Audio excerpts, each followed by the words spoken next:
Welcome back. Happy Saturday. Happy weekend, friends. My voice sounds a little bit tired. I don't know what that's about. We did a lot of talking yesterday. Welcome, friends. Mish, you're not here. Okay, wonderful. Perfect. You just noticed the cute knife? That is like the first rendition of the Cook with Kate logo ever. I got my friend that I used to work with at a brewery. He was the brewer, but he also does like graphic design on the side. I got him to make that for me, and it's still like my favorite thing ever, seriously. But welcome in, everyone. How are we doing today? I am like so sleepy today. I don't know what it is. I think it's just the weather. It is like just like so overcast, gray outside. It was kind of snowing earlier. It's foggy out. I don't know. I had a good sleep and stuff though. But I just feel like being cozy today and like literally not doing anything. But that's okay because baking is part of that, honestly. Baking is something I love to do. It's never really stressed me out, even when I was being paid to be a baker. Like I never really stressed out over anything. And it's just something fun. I know the things that we're baking are kind of still like holiday themed today. But whatever, still good to save for like next year for yourself, right? If you don't want to buy gifts for people, I love to make gifts for people. It's not even gray there, Greek. That's just how you're feeling. I don't know. I was doing so good. And then I woke up this morning. I was sleepy. I will say I slept in, though. Like, the kids were stomping at, like, 6 in the morning above the bedroom. And so I usually get up at 7. I just, like, shut my alarm off. And then I ended up getting up around, like, 8. And they're still stomping above me. And they've been going ever since. They literally just stopped stomping. So 4 hours of stomps I had this morning, but it's okay. I just like pop my headphones in. I put on like either an audiobook or like a meditation. I've figured it out. I won't let them get to me. Eric, thank you very much. Popping in first thing. 46 months in a row, dude. 2 more months. We're almost there. Hi, Mickey. Welcome. Greenbox Box. Greek is gifting this up to Sam's mom. Thank you very much for that, Greek. He knows. So welcome back to the kitchen crew, Marianne. Michael, you're going to work today, but you don't have to go until like 3 o'clock Eastern. That's not bad. That's not bad. At least you can hang with us for a little bit. That's so funny when we have similar weather and we all feel the same. Like, you can't say that energy is not a thing, right? You knew it was someone's mom. That's adorable, dude. Thank you for that. Mickey, are you joking me? There's Easter stuff in the stores already? I'm gonna flip the cut-in board right now. I'm rioting. Stop! Just give us like 1 month. Just give us 1 month. Like, this is the month where there should be nothing. Okay, next month you can start with like Valentine's and all that shit. Just give us 1 month. Pablo, I'm not your mom. Someone else's mom is in chat, you silly. Can I give you a brisket recipe? Maybe. They're in Discord. You have to go search for it. Go check it out. Go join our Discord channel. It's where I have almost 6 years. Well, I do have 6 years worth of recipes now. So go join it. Yeah, we're skipping just right to Easter. Yeah, I'm your mom, but I might not be everyone's mom. I've never been a mom. It's kind of stressful, okay? Lancashire hot pot tonight in the slow cooker. What is that? I feel like you've taught me about this before. Lancashire hot pot. Is there like sausages and stuff and potatoes? And you make it in the slow cooker? This is a UK dish, right, chat? So we have to learn something new today. I'm the mom to the community. Okay, fine. I will happily accept that. And even though I know I'm like For some of my amazing viewers, I'm like half of their age, but I'm still your mom. It's okay. It's mincemeat, cut potatoes and onions and carrots. That sounds so good. So like heartwarming and nourishing, and just like having something cooking on the stovetop or a slow cooker all day makes it cozy inside too. I had a couple cups of bone broth this morning from the chicken bones we were cooking yesterday on stream. It was so delicious. I had that before I had my yogurt bowl. Feeling good. It's a winter warmer. I love that. Yeah, at least you're only 12, so that maybe would make sense. So I would have had you when I was 20. That's not that weird, I guess. Not quite a teenage mom. Okay, carrying on. So our cookies today. I parted the Stream Elements bot again with the channel this morning and just added it back because it was being silly yesterday. So the recipes are working. Same with the menu, I think. Yeah. So we're gonna make chewy ginger molasses cookies. We're gonna make something called Reindeer Bait, which is so good, and something that actually I can eat if you make it gluten-free. It's like a bunch of cereals and then you coat them with white chocolate, and there's like Smarties in there and sprinkles. So it's like crunchy and sort of like, well, definitely sweet and kind of creamy. It's just really good and addictive to eat. And then we're also gonna make some cookie doughs, prep them for tomorrow's stream. One thing I've learned over the years baking, especially cookies, yeah, they can be a little bit stressful. Like it's easy to make a cookie dough, but sometimes when you go to bake it, it just doesn't work out. Like they'll either just like spread out and go flat pancake and you're like, what the heck happened? Or you'll like have them too firm and you'll like keep them in the ball and then they'll just like bake into this like thick mound of whatever. I mean, either way at the end, as long as it's edible, that's all that matters, right? But one thing I've learned is if you make your cookie dough the day before and either just pop it in the freezer or the fridge and then bake it the next day, it turns out so good. And that was something I got inspired by from like a packaged cookie that you buy in the store. You know how you can just like buy the pre-made cookie doughs? So at work, we can get like these big ass boxes of just like cookie dough balls frozen. And then you bake them all from frozen is how they bake up. And so I started just making my own cookie doughs at work and kind of treating them the same way. And it works phenomenal. So that's what we're gonna do for tomorrow's cookies because there's like quite a bit of butter in the shortbread. That's a tough one to bake without it just like oozing out. So make the shortbread early and then we're gonna do the double chocolate crinkle cookies tomorrow too. The cookie dough balls. So a cookie bonanza of a weekend, and tomorrow we're also gonna do a little bit of breakfast too, first thing. I got my thirst on. Does anyone else notice this? So I noticed this like around this time of the year here is like, we just drink tap water here. We don't have anything fancy yet. I'm pouring water in my glass and I can smell the chlorine coming out of the water from the tap. It was like, that can't be good. What are we cooking today? We are cooking these things. That's what we're making.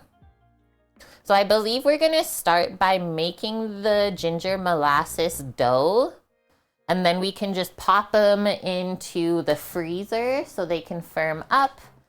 And then we'll make the reindeer bait while those are firming up, and then we can bake the cookies after they're chilled, and it all should go really good. Faded, how's it going? It's been a while. Yeah, tasty, tasty chlorine. Happy New Year to you as well. Welcome back. Can I give you advice? You bought a lamb, doesn't know how to cook it. What is the cut of the lamb? And I can maybe help you from there. Is it a whole lamb? You used to eat boxed frozen cookie dough frozen? I totally did that too. You know, like some sports teams or something, they'll do fundraisers for those little buckets of the cookie dough. I totally ate it from the freezer. Oops. You bought a whole lamb? Do you want to cook it whole? Do you even have an oven that is gonna fit the entire lamb to cook? This is a process. I'm just opening all the recipes for myself. And so we're sending out 3 boxes of what we're making this weekend. So thank you to everyone who contributed. Mish, Best, and I think it was White Dove. I hope you guys enjoy. What's everyone else doing today? You just hanging out? I'm gonna go for a walk later. Was it Kimmer's or White Dove? Hi, Dusty. How are you? I don't hecking know. I have to go check PayPal.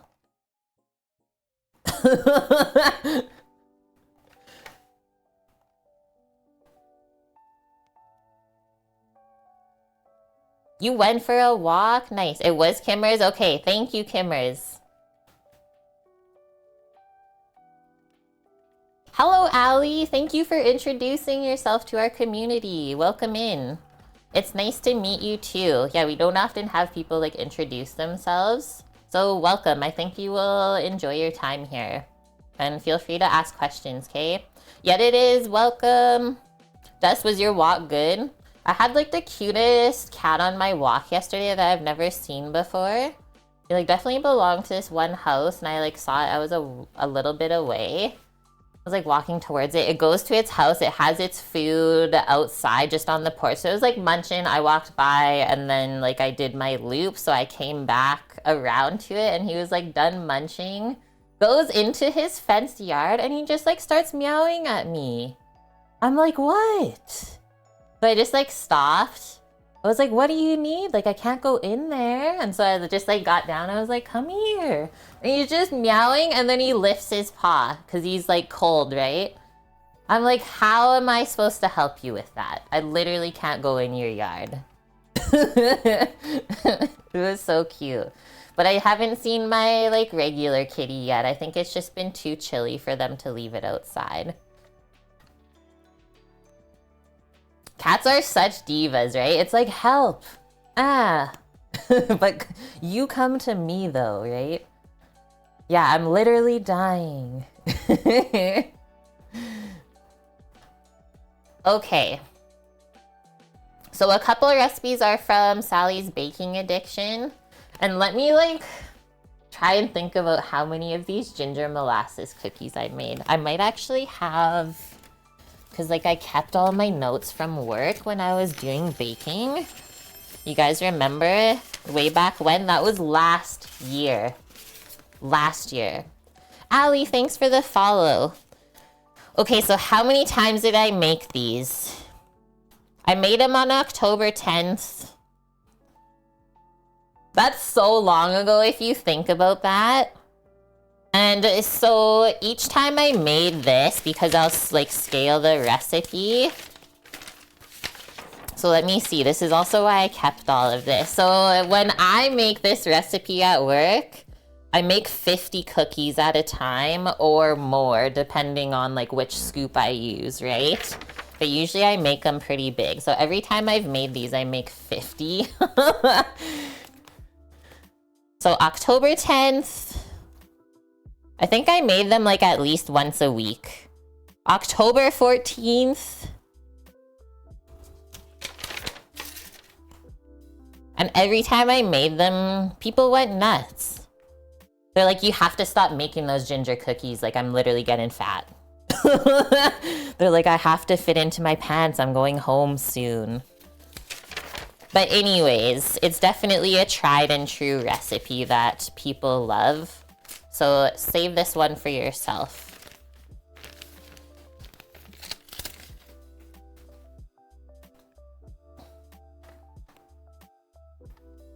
You saw a cat today too, Dest? Ran behind a bush to hide. So cute. Yeah, right? There's like no leaves on the bush. It's like, you totally can't see me. You saw a black and white cat in your garden? Was he like scritching things up? One of my favorite Instagram pages to follow is Mr. Kitters the cat. Mr. Kitters the cat.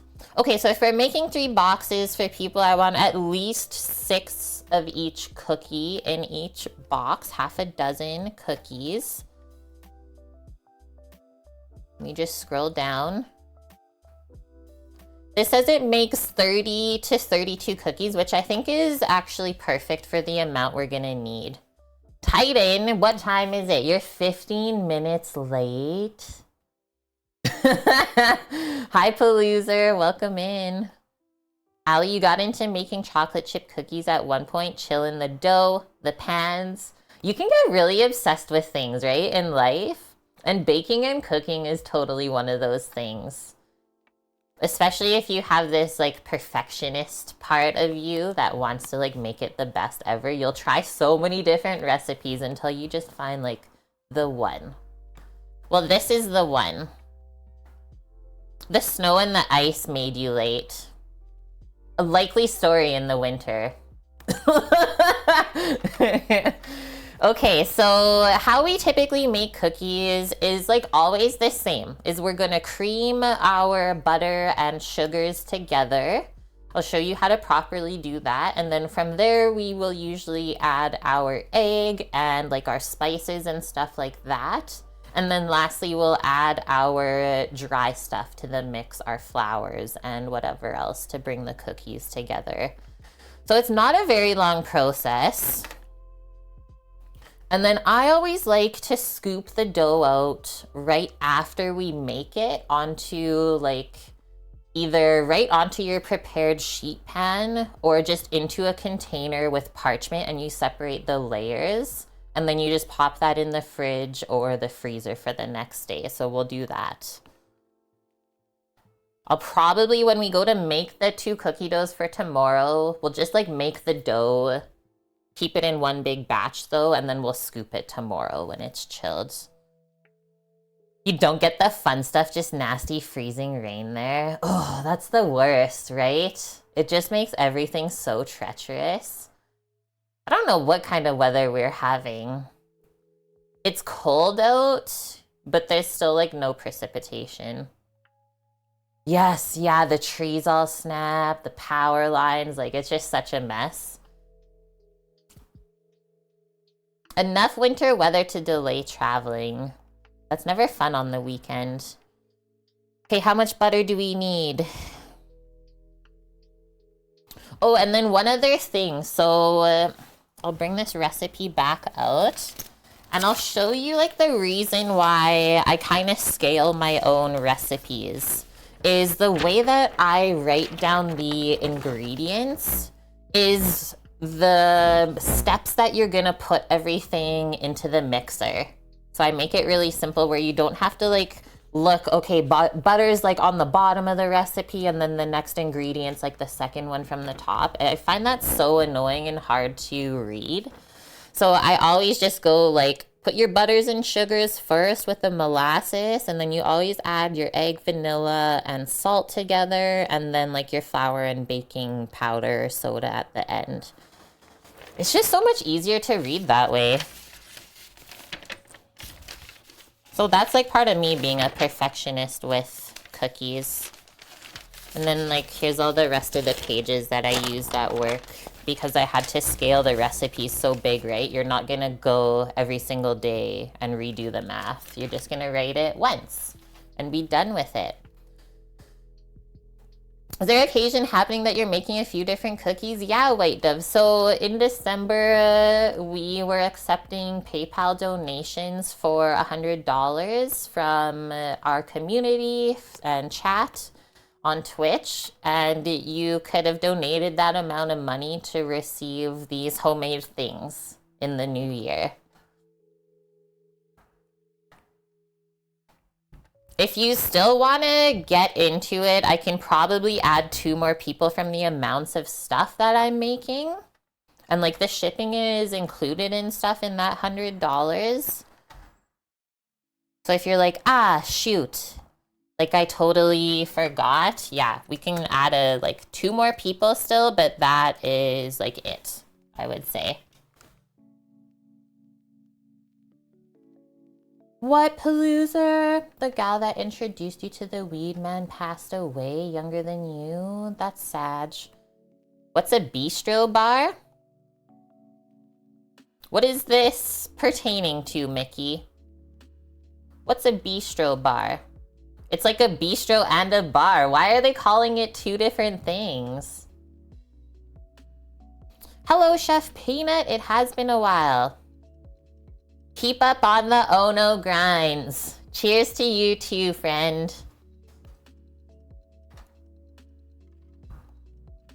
They're turning your local pub into a bistro bar. So like a bistro is usually French. Like kind of fancy food, not really. And then obviously a bar is just a bar. So maybe they're switching the chef or something. Yeah, a simple restaurant that may serve hooch. Okay guys, I'm gonna get the mixer out and all of our ingredients, and then away we go.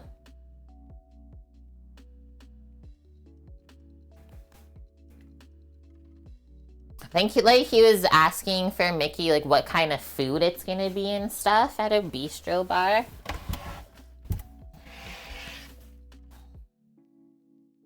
Cookie, welcome in. We're making cookies for Cookie today.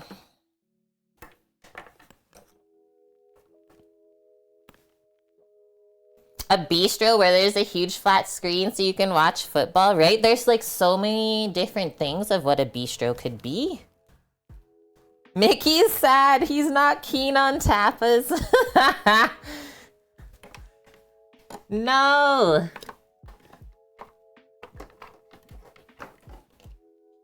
Chill the dough and chill the pan. I like the chilling of the pan because most like recipes don't say that.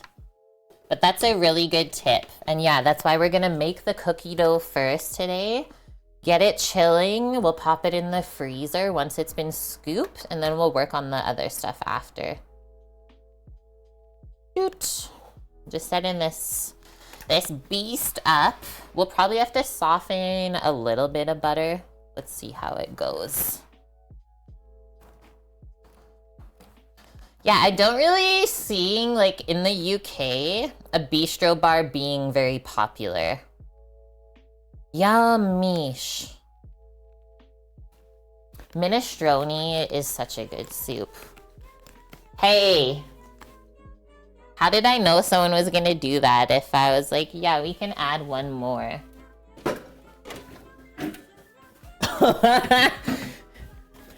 Hey. Sorry, I walked away for a sec. I gotta return. Who was it? White Dove? Just because I said your name? And you're like, no, it was Kimmers. Thank you, White Dove, for the $100. White Dove says, I would like some cookies, please, Kate. Yeah. I jinxed myself. Greek, I said that I could add like a couple more people if they missed out on getting a cookie box last year. I'm looking for the proper beaters that I need to make cookies. There we go. I was like, yeah, 2 more people can buy a box if you want. I knew White Dove was gonna do it. These are the ones we need. I'll just put this away. We don't want to use the really like fine beaters like these ones for whipping cream because we could potentially break this plastic bowl when we first start working the butter. Smiles. Okay, now we're making 4 cookie boxes, friends. 4. Just move this out of the way a bit for now. We might need a scale for all of this stuff because it's just easier, I find. Just unplug that for a sec.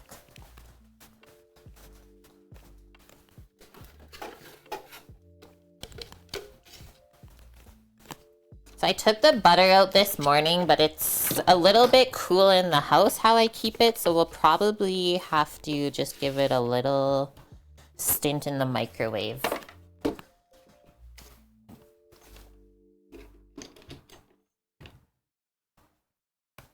Potentially longer stream. I don't think it'll take us that long. Like, we're doing 2 baked things today, and then we're just prepping the cookie doughs for tomorrow. I'm pretty good at making cookie dough now, so yeah, I don't think it'll take too long. First things first, unsalted butter. Always for baking. Because if you don't control your salt at first, well, if the recipe calls for more salt, you could make it overly salty.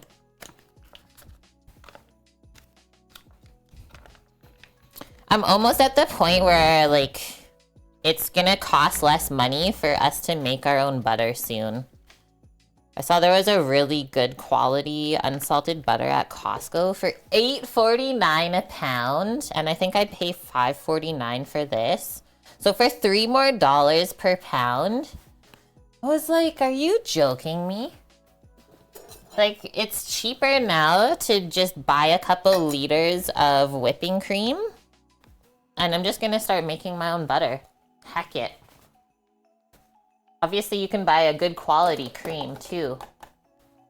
For the price of $8.49.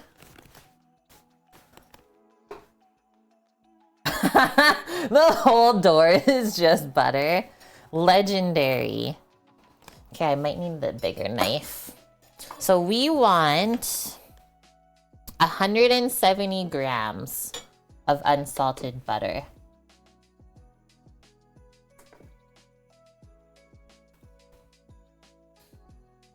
That's like just under half a pound.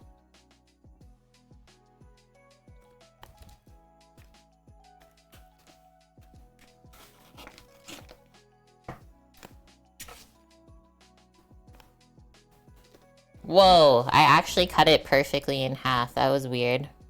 That was 220. Just trim a bit off.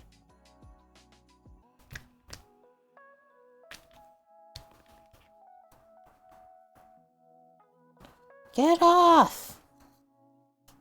That's the hardest thing about cutting like room temp butter, is it just sticks to everything compared to it being cold. But this will be nicer on our mixer. We're being nice today, chat. Right? You're just paying for salt anyways then.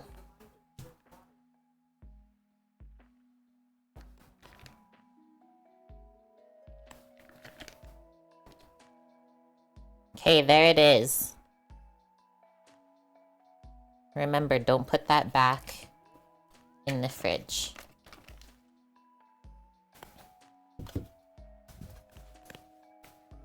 Just gonna wash my hands 1 sec. And then we'll soften that the rest of the way. We don't want it melted, because then you're separating the fat and the buttermilk, and your cookies will definitely not turn out the same. You can get raw milk cookies. I like the farms that are starting to do that, even though it's like illegal. Okay, I'm reading your thing, Johnny. And hi, welcome back. How are you doing? Elevated your baked potato game. Slit it open, mix up the inside with butter, crack 2 eggs. Twice baked potato with an egg? I'm so intrigued. Do you eat it for breakfast then? Like, potato and butter, how do you mess that up? It's true, Paloozer.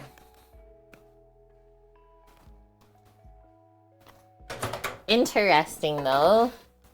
Because, like, you always have hash browns in the morning, right? Okay, 30 seconds should be lots on that. Remember, don't melt it. And then we'll grab our white and brown sugar and molasses.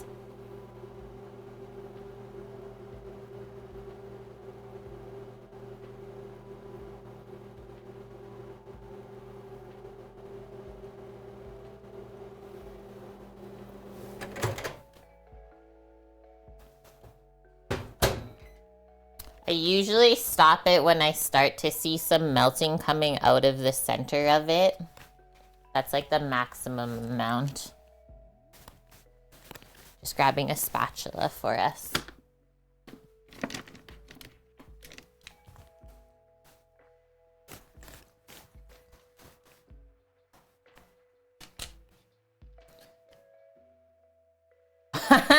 Bunk!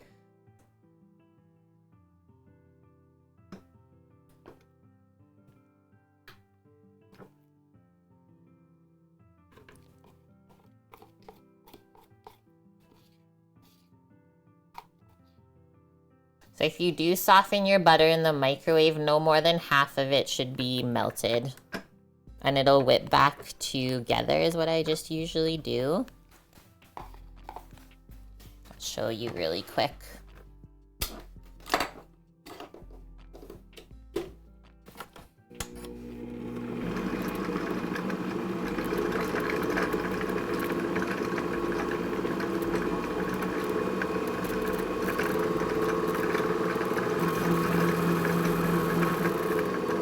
You would prefer brown hash in the morning, Paloozer. Okay, just like that. See how it looks like butter again? Nothing's melted. Okay, next our sugar. Bonk, how are you feeling this morning? A little bit better than yesterday, hopefully?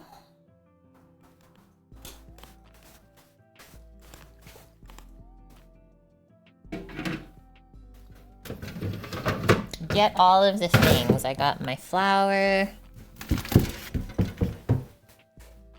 White sugar, brown sugar. There is not that much flour in this bucket. What the heck? I think that's all the flour I have. So crazy. I guess when like I don't really eat flour anymore, I never think about buying it. We'll have enough though, don't worry. 85, 90% back to normal, nice. Yeah, you should be able to go back to work on Monday. That's good. Okay, so half a cup of brown sugar and then a quarter cup of white sugar. Let's go grab my measuring cups. And the spoons too, why not?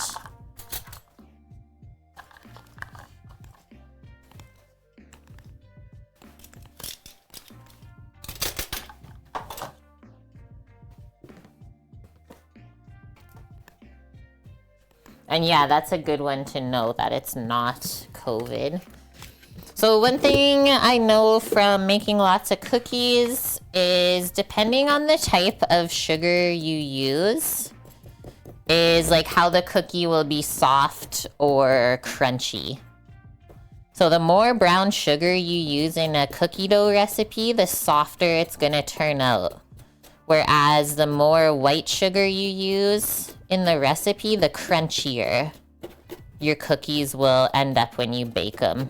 So when we use the mix of both, well, what do we get? We get soft and crunchy. So you kind of get the best of both worlds. Just getting some of those lumps out. There was lots.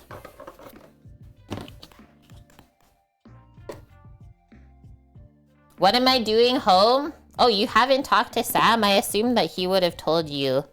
I just left the last job, guys. Sam's mom is asking me why I'm home and not at work. I left because they tried to make me do something that I didn't agree to. So Sam told me to go home. So I did. Wilson, how are you doing?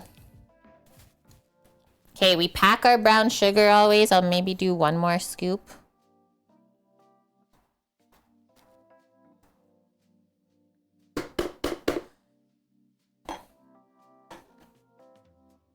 You're doing okay, you're making it. I think we're all kind of feeling that way. I was saying, like, I woke up this morning so sleepy feeling. And, like, I got good sleep. I don't know, the weather's been weird here. It's been, like, very hazy in the air. Like, yesterday on my walk after stream, it looked like there was, like, smoke hanging everywhere in the air, but then like you go like this and there's nothing there. It was like, you know, the upside down Stranger Things? It was weird like that. Yeah, you gotta take a stand, otherwise they will literally just walk all over you. It's true. Okay, 1/4 cup of white sugar, so we'll just do half of the half cup.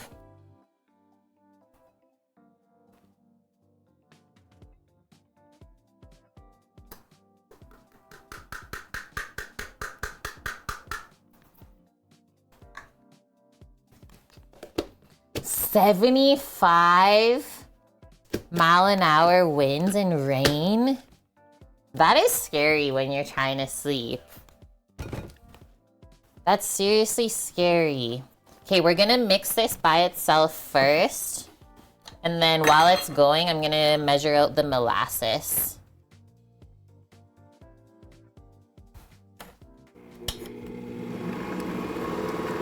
So we're gonna mix this until it's like really light and fluffy.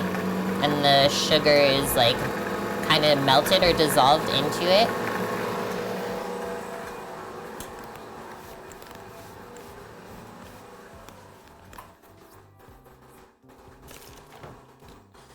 Molasses. And then, okay, I know that I probably need, while I'm over here, allspice, cinnamon, and nutmeg I usually do. And then we're gonna grate fresh ginger into these cookies today. We're being fancy. And then we do want the fancy molasses, or you can also use what is it called? Backstrap? Blackstrap? I don't know. That one. But don't use the one that's called like cooking molasses. Because I've heard that it's like really strong and bitter flavored for baking. That is like looking really good already. Okay, so we got our fancy molasses. How much do we need? 1/3 of a cup. Oh, she says actually don't use blackstrap either. She says unsulfured or dark. I just choose fancy because we're fancy like that.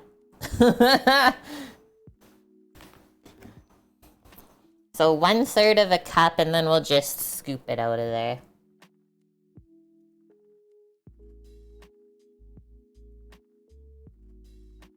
And then recently I saw this, and I'm probably gonna start doing it this year too. Like I really want to start getting into like homesteading and just being more sustainable. Is you can make your own brown sugar at home. It's so easy. Just literally take white sugar and like use a mixer like this just with a paddle and pour in molasses until the sugar is brown enough for you. That is it. That's how simple that is. So if you're like, oh crap, I don't like have any brown sugar, just make your own.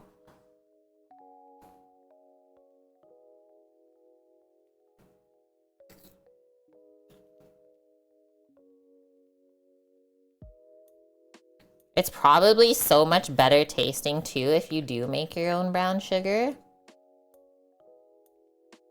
So just be aware that streams this year are probably going to turn more into that kind of stuff. We're going to start homesteading in the apartment. I don't even care. It's a life hack.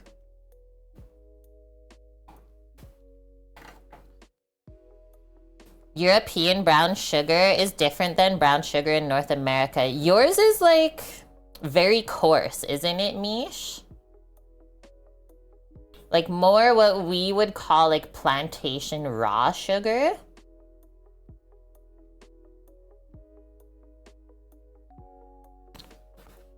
Right, Cookie? Make your own sauerkraut. Okay, what did I signed up for this thing, this lady on Instagram. I think it's called Back to Your Roots or something like that. And she does like 1 month a year you do something new that is like homesteading. So like this month we are learning 3 new bread recipes to know how to bake for ourselves. And then next month is, yeah, she'll teach you like sauerkraut. And then there's like a month where we learn how to make cheeses. It's so cool. And like every week she just like sends you the recipes. And it's like you don't have to participate if you're really busy, but that is so nice that people are starting to do that. So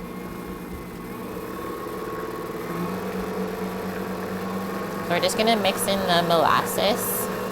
I don't know if you actually need like raw sugar cane to make your own brown sugar. I just saw people literally taking the white sugar and mixing it with molasses.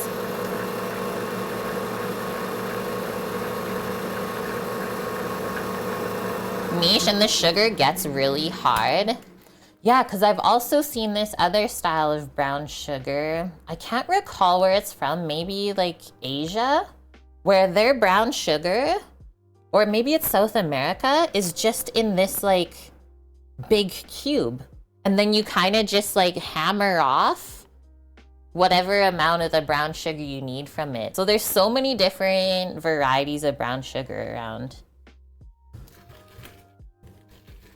Just gonna scrape the sides because there's a bit of butter not mixed in.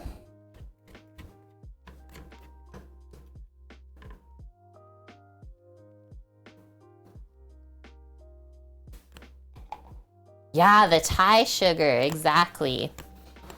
Okay, are we doing eggs next, I think?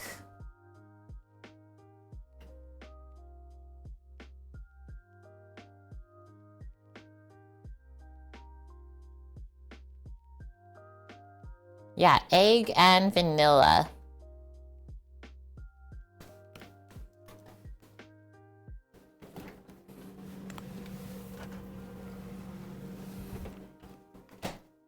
One egg. This egg seems kind of like small. Let me just see the rest of this pack. It was like the last one from my other cartons.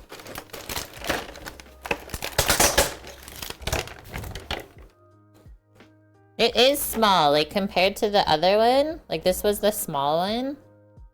You want a nice big egg for these cookies.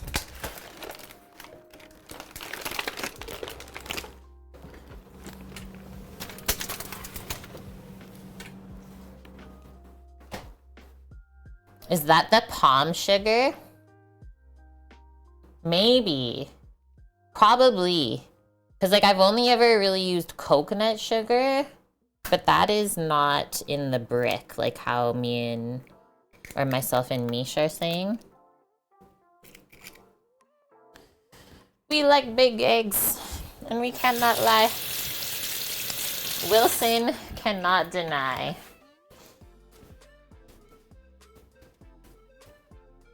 Okay, vanilla.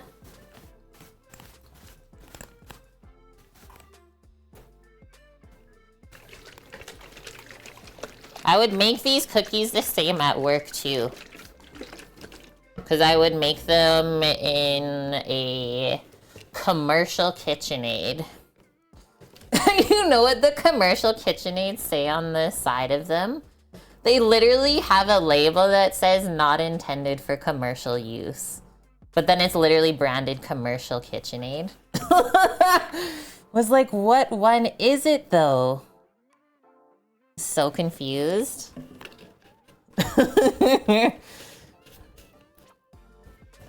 But I think one of the guys during the day, he tried to make garlic butter and didn't soften the butter and used that mixer to do it. It's like I was sleeping during the day, right? Bakers work at night.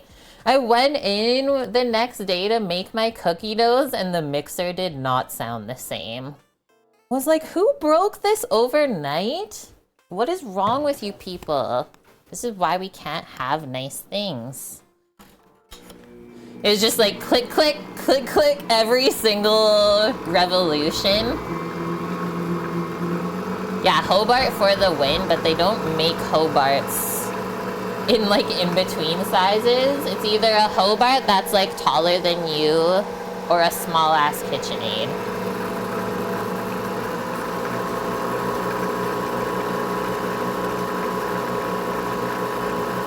egg was cold, which is why this looks the way it does.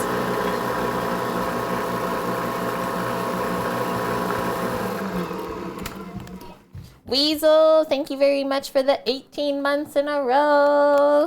A year and a half. Friend, thanks for being part of the kitchen crew. Okay, we're scraping again. I want to get this more whipped. Usually this looks like very whipped up. I might have to switch the beater. We'll see.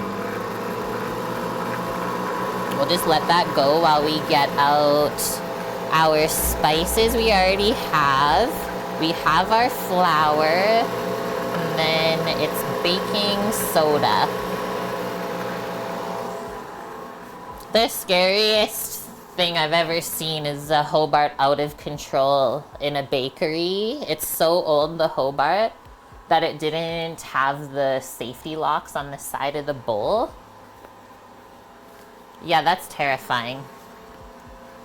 And the baker was like mixing something, and then for whatever reason the bowl just like popped off, and then the thing was just like spinning insane still, right? I was like, oh my god.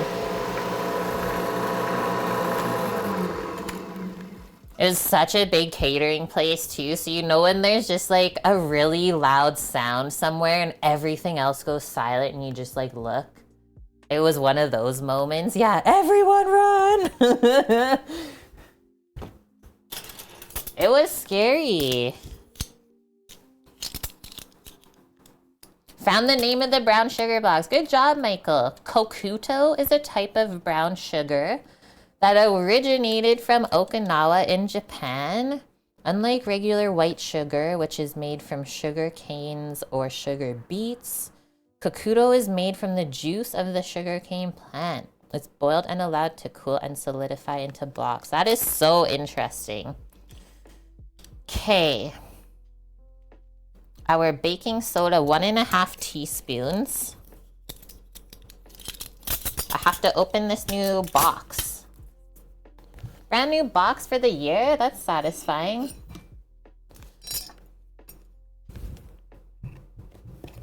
Just be careful with the knife.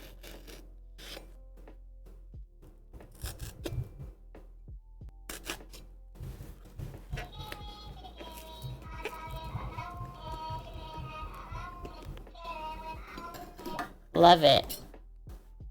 Thank you, Wilson. Subscribing for 26 months in a row.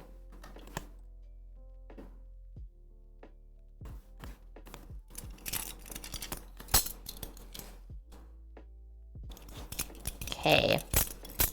It's the purple one and the pink one. I don't think I can fit this in here. I'll have to pour it over the sink. One sec. There's very much risk of spillage.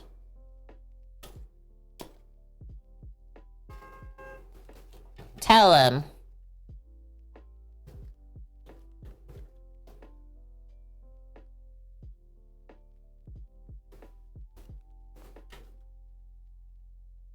I'm like squeezing the baking soda out of the box. It actually looks hilarious. Okay, that was our 1 teaspoon. Guys, we don't want to skimp on this because this is what makes our cookies like rise up.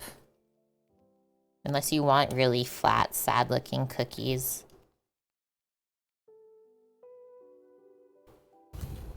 And a half.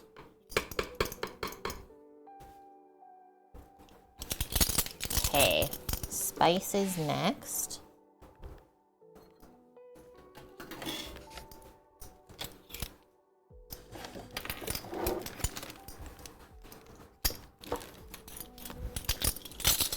Who in chat has had a ginger cookie before? A ginger molasses cookie? Just trying to move this scale out of the way for a sec. Yeah, guys, is it one of your faves? It's usually one of my faves to have. And then one way that like my mom just made it a little bit better one year is make this dough And then if you guys know what the Rolo caramel chocolates are, it's like a caramel filled little milk chocolate. Take a Rolo and stuff it, just like pop it in the middle of them when you bake it. Holy shit. Chocolate caramel ginger cookie. It was insane. So if you're getting sick of ginger cookies, try that. Okay, 1.5 teaspoons of ground cinnamon. I know this says chia seed, but I couldn't get the label off. It's cinnamon, Titan. Right, Dust? It is amazing. You've had those? They're good, right? And like she'd make them so spicy with the ginger.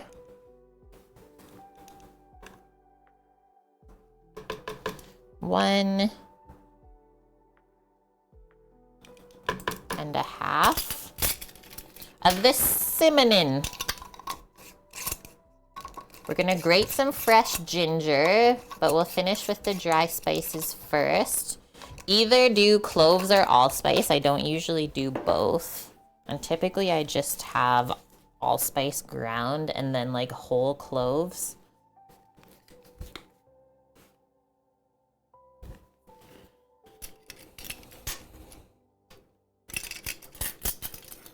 Just a really small amount. Ooh. Pour a little bit back in. That's why it's risky to pour over the bowl. Gravity can be a scary thing. Okay, nutmeg. Same amount. Just a little pinch.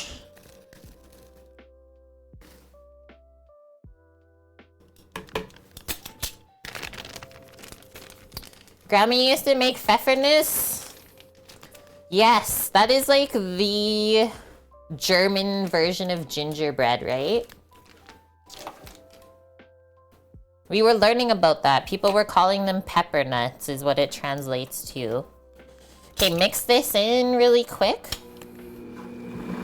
Just to get it distributed. There we go. We can actually see.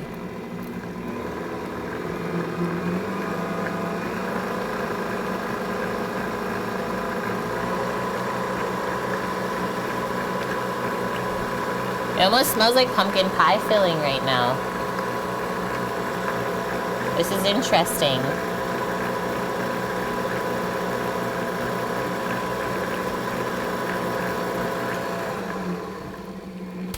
We'll give a scrape, and then we'll measure our flour in.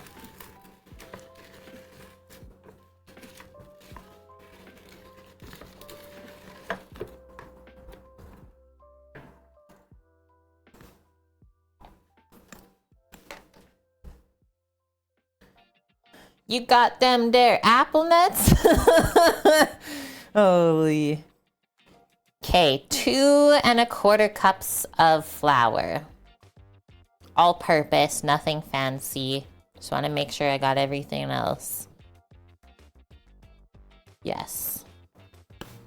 Yes.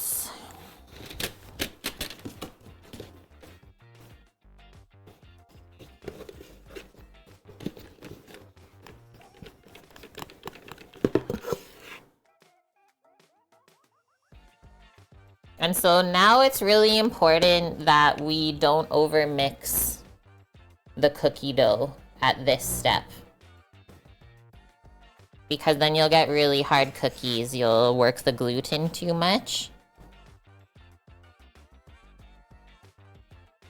Just trying to distribute the flour around. And then just 1/4.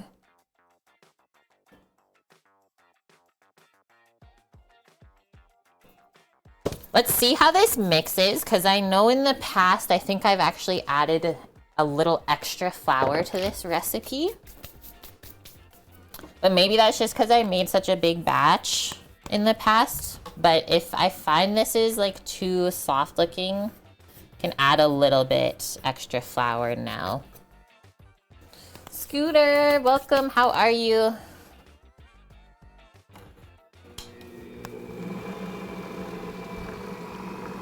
So just mix it on low speed. Guys, did we add any salt into here? I don't think so. I'm just gonna add a pinch right now.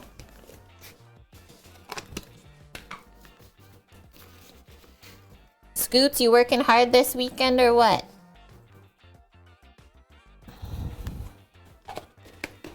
Never forget the salt in your baking. It's really important.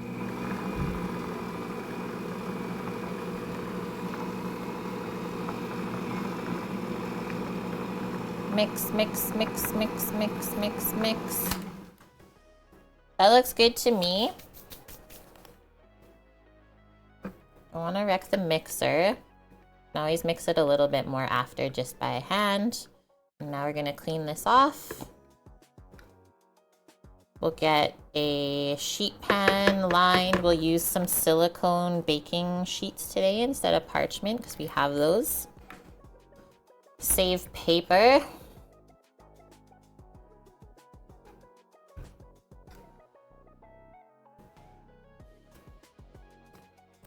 Oh, not till next week, Scoots? Oh, nice. So you have a weekend to yourself then, hey?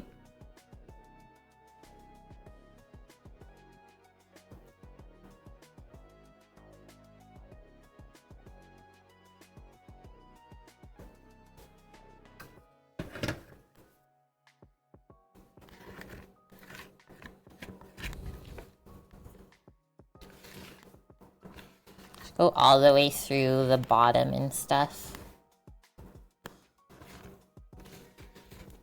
Make sure it's all distributed properly.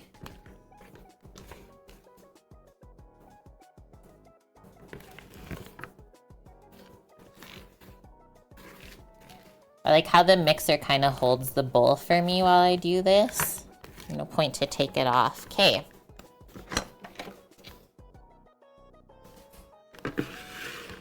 Done. First hard thing of the day complete.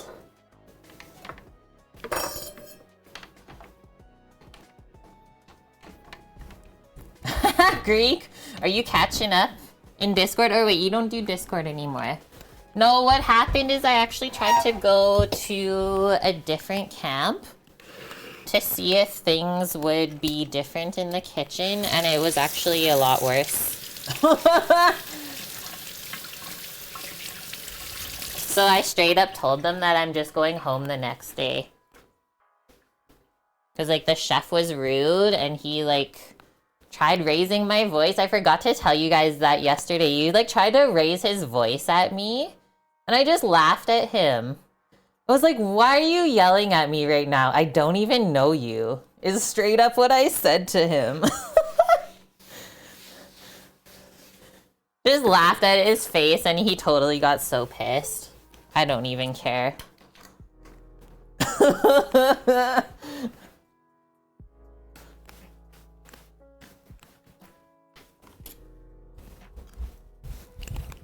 Okay, we might not fill this whole scoop because it's quite large and in charge, and we want to make sure we have enough cookies for everyone. Oh, that totally is why people get upset, right? Because he tried to assert dominance over me and it just did not work at all. That is not how you treat anyone. I don't care if you know them or not. It's just not a thing. Just get in my silicone mats. They're stuck.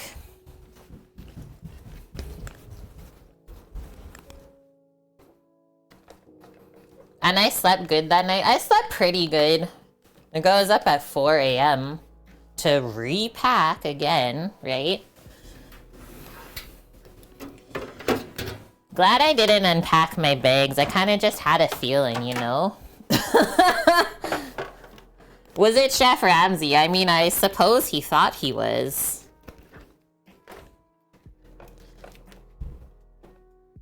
These silicone baking sheets have lasted so long. Like, I remember Sam bought this for me, these mats, like the first year that I started streaming on Twitch, so what, 2018? And they work so good for cookies and stuff. Holy.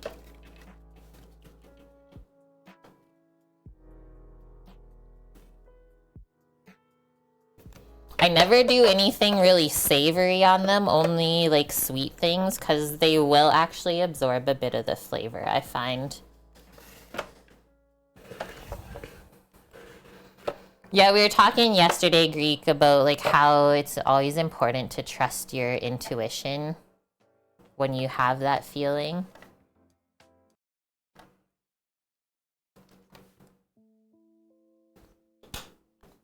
Grabbing a sip of water.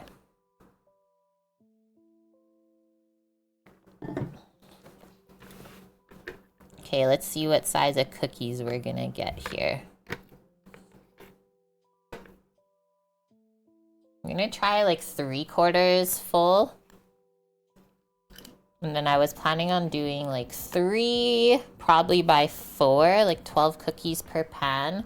Another thing I've learned baking a lot of cookies is don't overload your pan. Like, don't try to fit as much as you can on a pan because they won't bake very nice that way.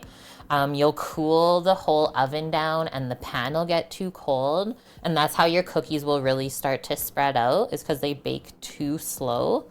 So actually, like, the less cookies you have and the farther apart they are, the easier it is for them to come out perfect every time.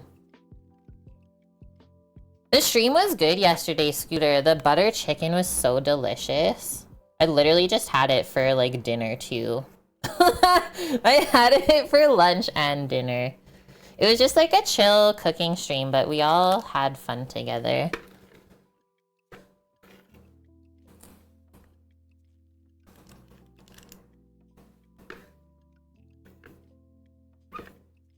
And that's insane. 6 hours of meetings. Alex, how are you doing this weekend? I'm just like roughly seeing what we're gonna get here, guys.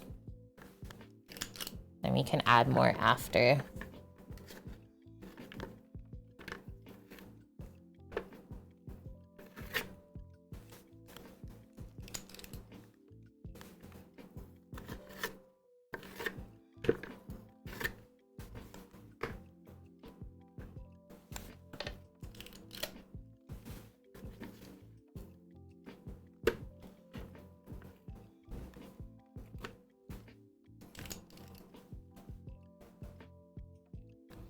Yeah.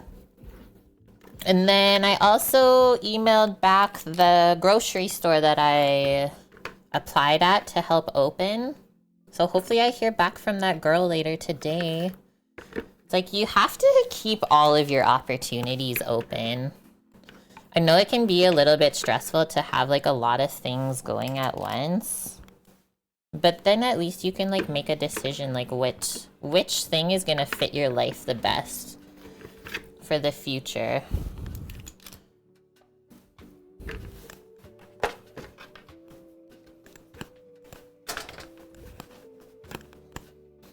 Fortitude 2! How are you? I am gonna go catch some reindeers. I love it. And I don't care. Honestly, like, you should see me when I go somewhere where someone like asks you how to spell your name. I just literally tell them I don't care. Spell it however you want. There's so many different ways. If it's like nothing serious, spell Kate however you want. I'm doing good, thank you. Yeah, what are we gonna do with the reindeers? Gonna go fly around and visit everyone. And Greek, what happened to the department store job? Thought I was starting that soon. The department store. Like the grocery store, is that what you're talking about? The one that my friend is kind of opening? So I finally just heard back from them this week. Because I applied for so many different positions there. I applied to like work in the grocery store, and then they have like specialty like cheese, area, or I also applied to like work in the butcher shop. And so her email was funny, right? 'Cause it's like, did you apply for like more than one position? And I was like, yeah, because I'm actually interested in all of them. And so I just let her know what I was looking for. I told her that I do like a cooking show on the weekend. So if I can make my schedule work around that, that would be awesome. But if I have to switch the stream schedule, I can do that too, I guess. I'd rather not though.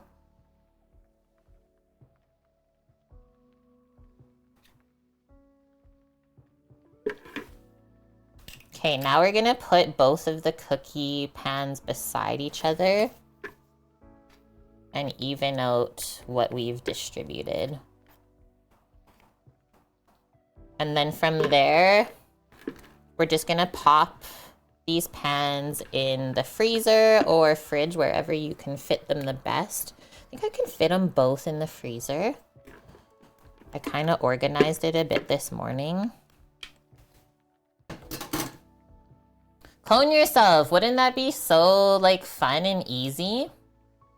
What are these? These are the soft ginger molasses cookies.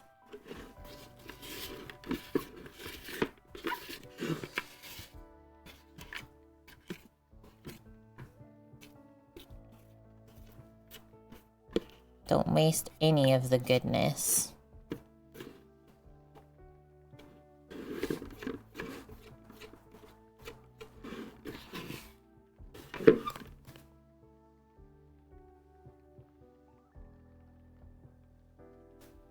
Okay, it's a little soft. That's okay though. Let's get that soaking so it's not a big sticky mess later for us. Yeah, this company is interesting, Greek. I don't know like who all of the partners are together, but they like bought this space in Sherwood Park and they're opening this high-end grocery store, but then they're also opening a couple of restaurants together. Whether those are like beside the grocery store, I don't know. But yeah, it's one of the Top Chef Canada winners and a couple other chefs that are quite popular. I thought I would try and get in with those folk.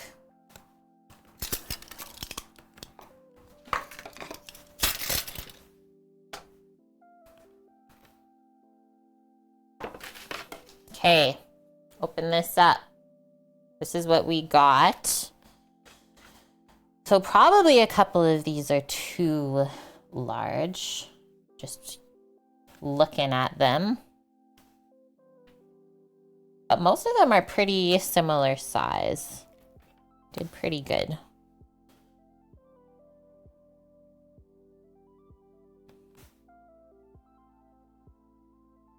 Seems like my type of place, right? Anywhere that like involves food and stuff. And then the other thing is like, well, if they need like a culinary instructor of any sort, let's say like if they're going to be offering culinary cooking classes there. Hello, hi, it's me. They weren't too bad. One thing I find with like the different flowers scoots is like they can be really dry.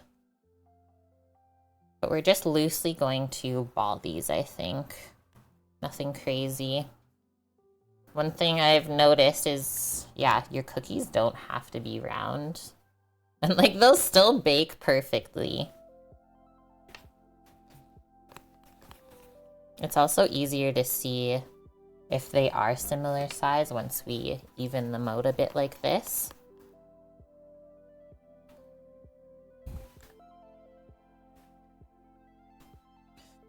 Yeah, Greek, we were saying that's my initiation for the year on the first day, was if I could stand up to myself and say, you know what, I'm like going home. I don't want to be involved with any of you.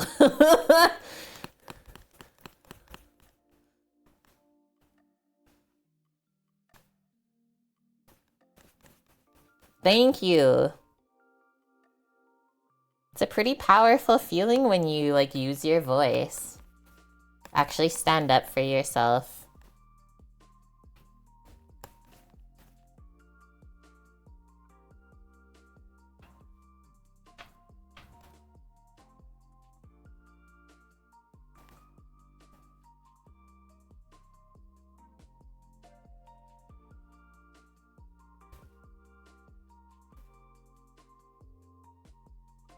These are gonna be huge. I didn't even count how many we had. Yeah, right? Everyone like says, everyone that lives in Canada is like so nice. That is not the case, I will tell you straight up.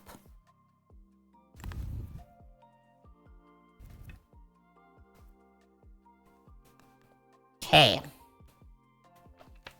Now you can see which ones are maybe a little bit smaller and bigger. This one looks really big to me. And this one looks small. Press that onto there.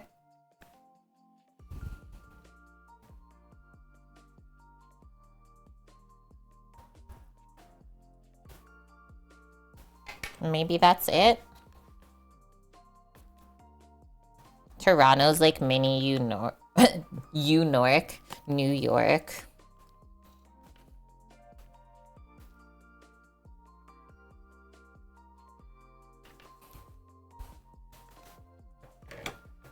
Spread them out.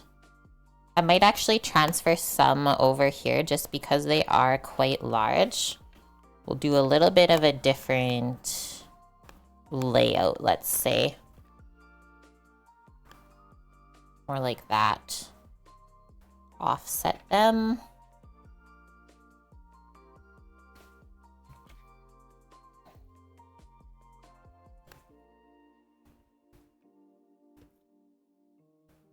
That's good enough. It's so sticky touching this stuff too. Holy. Okay, now I'm just gonna take a little fork and just do a little press down on them.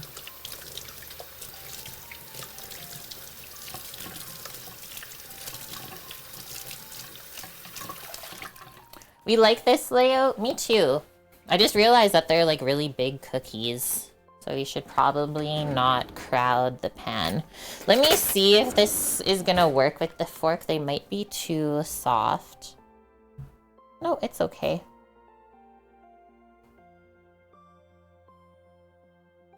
But yeah, when these bake, I always find that they bake up pretty thick. I haven't had them spread out too much on me, which is why I really like this recipe. And then there's just like a little cute design on there. What did we get? 3, 6, 9, 12, 17 cookies. So each person can get 4 because they're gonna get really big. Okay, so that's just gonna go, like I said, either into the fridge or freezer, wherever you can fit it. Should be able to fit both of these here.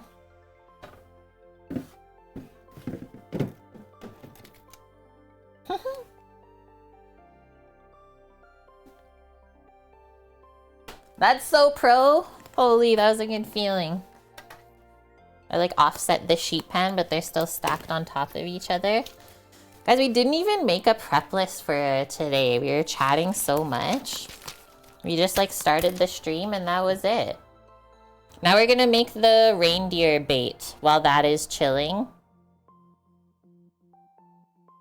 We gotta measure out some cereals. Just playing with my lights because I felt like it was really bright there. I think we need that one on. It's so dark out today. Okay, so ginger molasses, check. And then typically cookies bake at 350 Fahrenheit. Let me see. I know this oven bakes a little bit cool, so I usually go like 15 to 20 degrees higher than what they call for. Red bean bitter cream, hello there. Yeah, they always say 350 Fahrenheit. So I'll pop up my oven to 375. And then those are quite large. I think she usually makes them maybe half the size. So cookies typically bake between like 10 and 15 minutes. The larger ones, let's say 15 to 20 minutes. Usually I'll check them at 10 and maybe do a rotate on the pan in the oven and then leave them the last bit. Red cream bitter bean. So I'll say 15 to 20 on that. Okay. Reindeer Bait, and then our 2 cookie doughs, chocolate crinkle, and shortbread.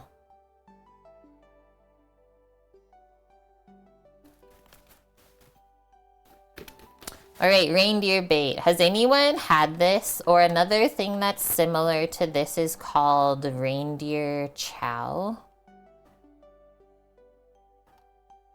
It's so easy to make though, and it's a really good way to like use up extra cereals and stuff that you have in the house. We don't really eat cereal anymore, so I had to buy everything for this. Yeah, you saw when I posted it, Dust. It is so good. So I switched it up. I made all of it like gluten-free for you guys.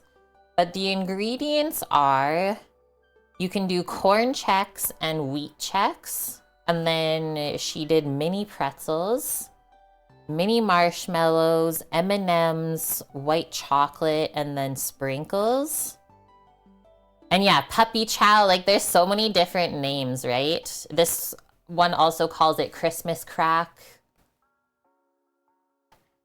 Greek, you gotta go to the store? Okay, I might still be here, but if not, have a good weekend, sir. And it was good to see you today. And thank you for gifting the subby to Sam's mom. Okay, so I'll show you what I got for it. Because I like the crunchy bits, I just don't really like the wheat part.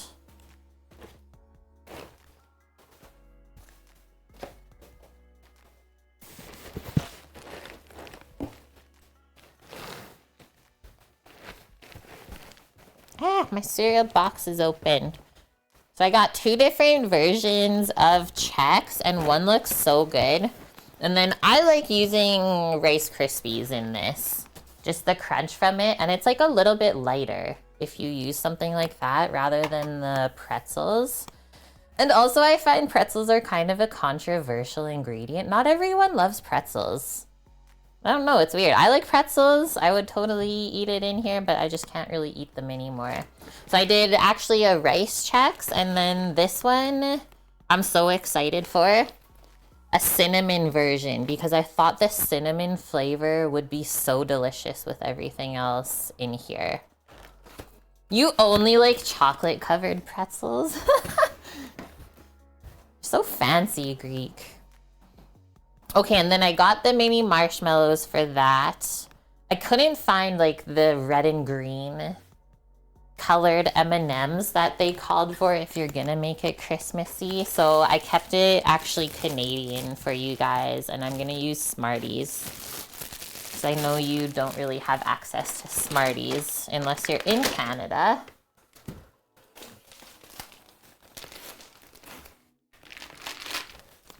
And then our Calabo chocolate, because we don't use crappy white chocolate.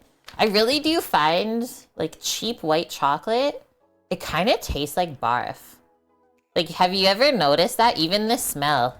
Cheap white chocolate has that like a weird aroma to it and flavor.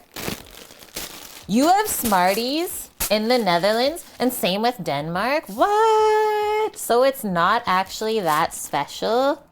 Are they the same color, Mish?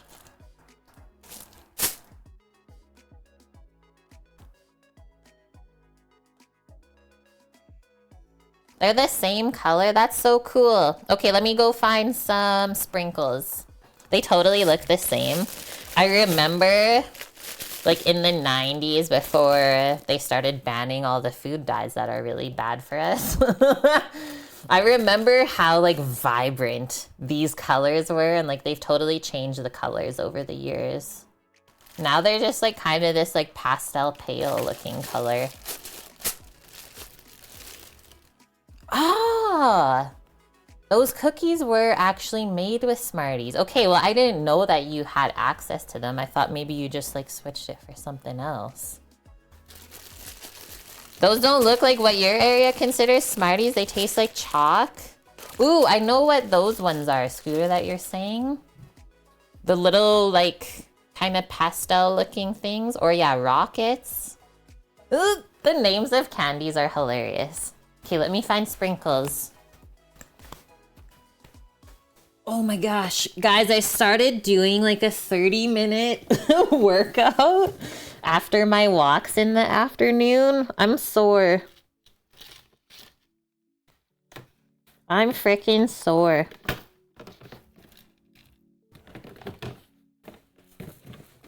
Okay, I'm gonna keep the sprinkles kind of Christmassy. Just because nothing else was really like that. We'll use those ones. The fruit flavored pastel colored pressed sugar chalk. It really is just sugar chalk.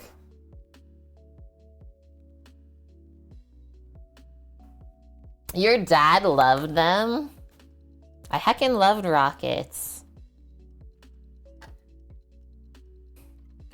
Okay, remember another thing just really quick before we carry on here? Remember getting the Lifesavers books at Christmas time? Butterscotch was the best flavor by far. But yeah, the Lifesavers books. Whoosh. What? Why don't we do that anymore? So this is what we have to do to make the reindeer bait. It's pretty simple. We're just gonna mix together all of our cereals, our marshmallows, and our candy. We're not gonna do the sprinkles right away. We wait for the end for that. So we'll just pop everything in a bowl, get it kind of mixed up, and then I think we'll set a double boiler to melt this chocolate. They just say melt the white chocolate. They don't specify how. And I don't want to burn it or potentially overheat it in the microwave because, like, we don't really have any control of what's happening. So I thought it would be nicer if we melted it over a double boiler, really paid attention to it, and then you just pour over the chocolate over the bowl and just mix it all together until it's coated and, like, kind of crumbly together. Yeah, the peppermint ones. Holy Mickey. -1. We've actually had some pretty cool weather here. I think the low for later tonight's like -16 Celsius. Maybe I'll make the double boiler first. Here, all we have to do is just put a little bit of water. Not gonna use this massive pot.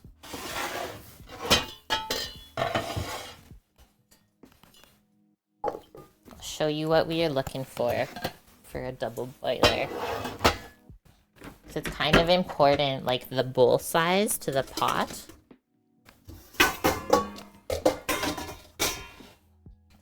Is we just don't want the bottom of the bowl to be touching the water in the pot because that will burn the chocolate on the bottom. So just like an inch or so of water is lots. And then we'll get that heating up on the stove and we'll measure our chocolate and get it melting in there. Holy meesh. I know, it's been chilly here. I've had to close the window at night. In the bedroom, I usually sleep with it open.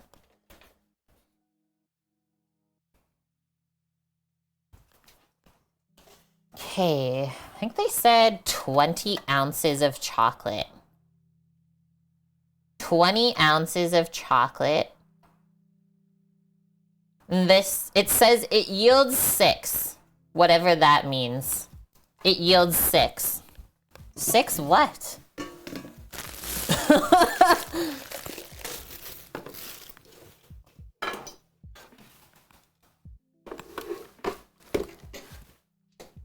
It just, there's 6 yields. It doesn't matter what they are, there's 6. Yeah, it yields 6 baits.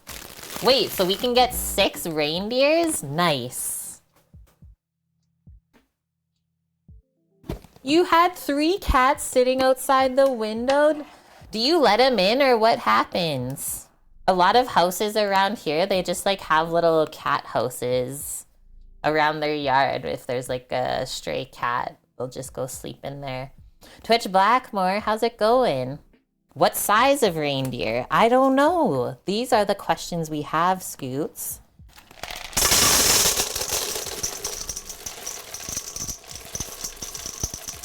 It's gonna be all of this. Okay.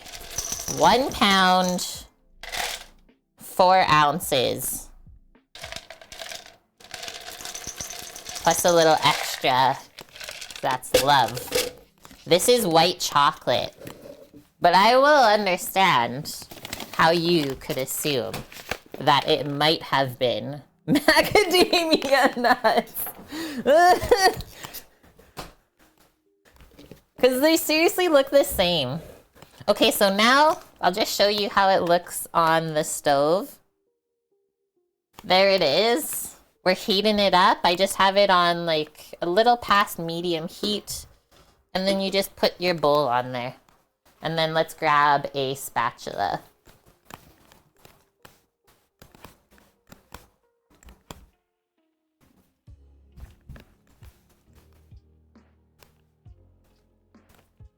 Now I want to make white chocolate macadamia cookies.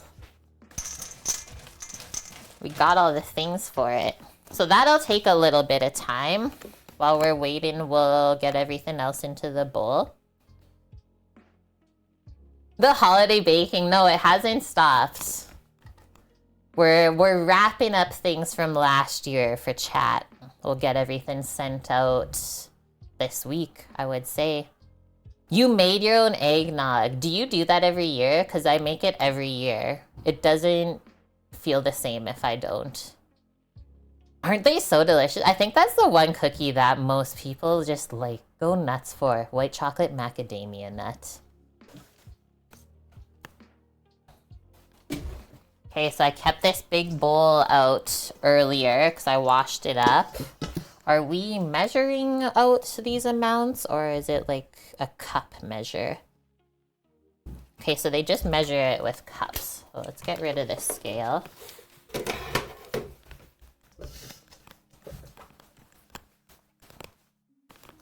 I might put a little bit of the mini marshmallows into the white chocolate when it's melted. So it's like has that like little bit of chewy stickiness. I just feel like that's gonna be good.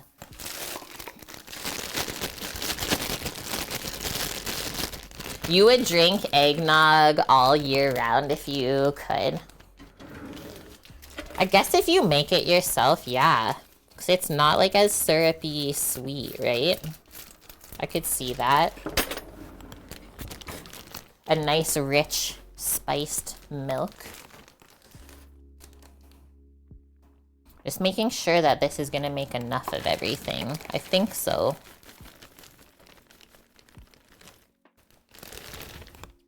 So our 2 cups of marshmallows are in there. And then I'll just put this over here so we can add a little bit. Checks. So I'll do the cinnamon one in place of the wheat checks. Eggnog reminds you of Christmas Vacation. I don't even want to read the label of the store-bought eggnog, Torino. There is probably an insane amount of sugar.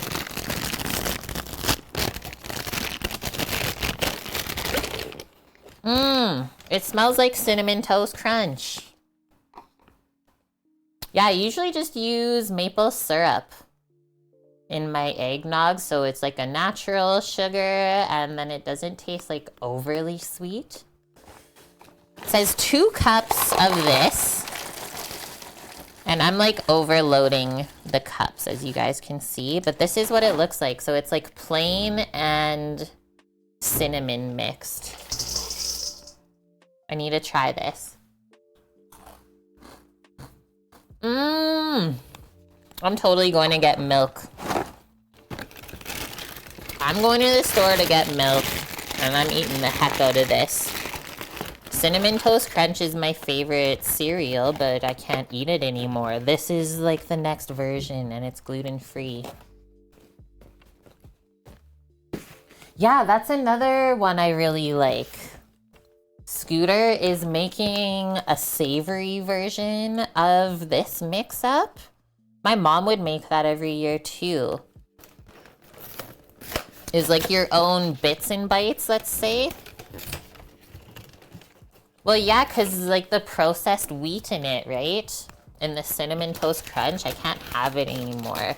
And I find it is like the overly processed wheat that just like destroys me. But now I have another option. GMO crunch, if you will.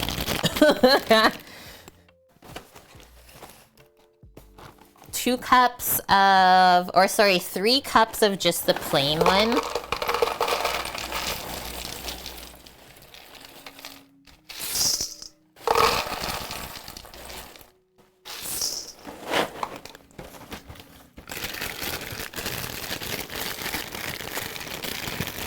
Have you guys seen the TikToks or Instagram reel going around about the space creamer?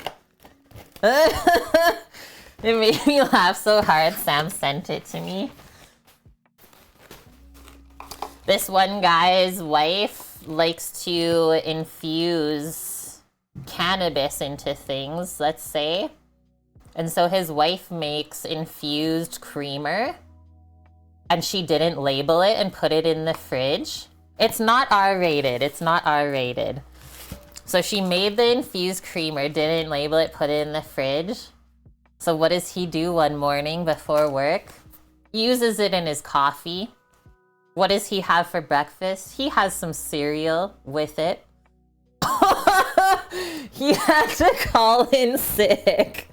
And that's what sick days are for. He's like, so, just so anyone's aware, if you ever make infused creamer, we call it space creamer around here. Oh man. Just thought that was a cute story pertaining to cereal and milk. Very interesting day at work. Was like, oh my gosh.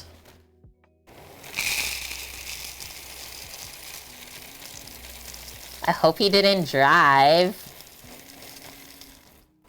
I saw a gross looking Rice Krispie. I need to pick it out. Katniss! I'm doing good. Where's this weird piece? Any developments at my job? No, I was saying yesterday. It's so funny. I haven't even heard a word from them. I just went home and it's been radio silence.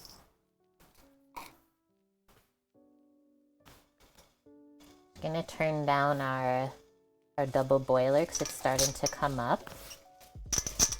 You don't need it like rockin' crazy boil. Okay, so there's all of our cereals. Let's get the Smarties measured out.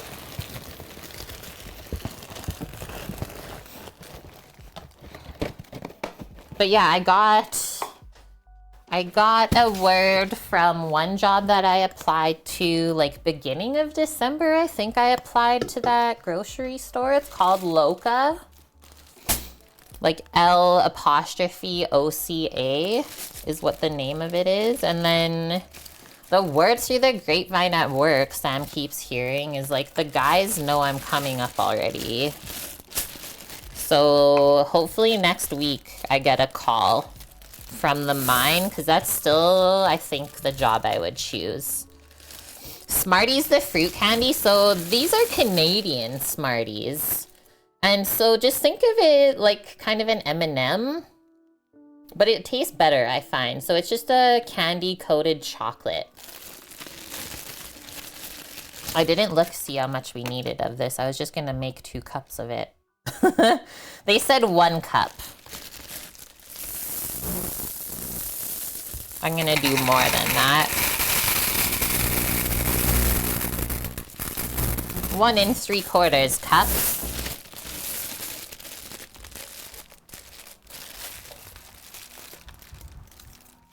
Canada candies are cool. They're pretty cool. We have a couple things that you guys don't get. Like I said though, it's not too much different than an M&M. There's buzzing. Oh, was it the static? Really? Is it okay now? Because the kids are being a little bit crazy upstairs. I don't know if that is. That is so weird. Okay, but we're gonna pour that into here now.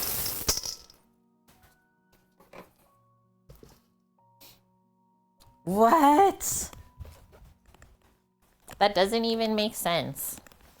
Just grabbing a spoon. I'm gonna use like a silicone spoon so that the white chocolate doesn't like super stick to it. Just give it a small stir, right? We're gonna stir it once we have the chocolate in here. And then don't forget, we just put our sprinkles on once we have some chocolate mixed around. There was a truck horn too, though. That's why I was like, what is going on right now? There's too many things happening. Yeah, right? I feel like Elf. This is totally the Elf movie when he just makes the cereal and then pours syrup over it and eats it. Here's our chocolate, though. You can tell it's melting because it's sticking to the spatula.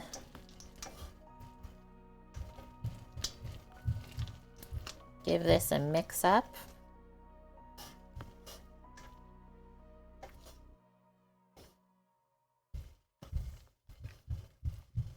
This is just a slower, more controlled way to melt the chocolate so we don't burn it.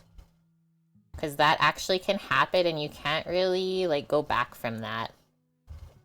It's really difficult to bring your chocolate back if you've heated it up too much.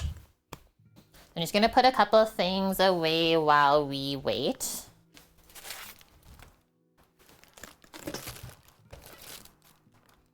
There's a cereal made, or that's s'mores made with golden grams. I've seen that, yeah. Have you had it?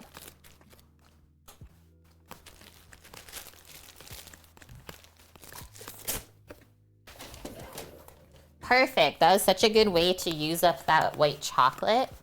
Now, I'm probably not gonna buy any until I need it again. Just gonna raise you guys up so you can actually see in the bowl.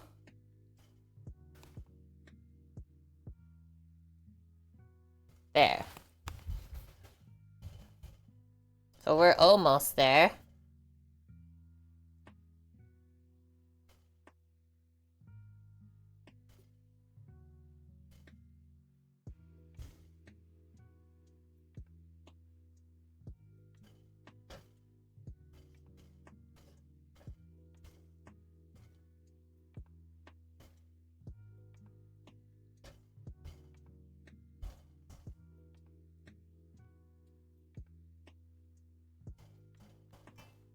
Why is that kind of mesmerizing? I could just do that all day. Do they hire professional chocolate stirrers?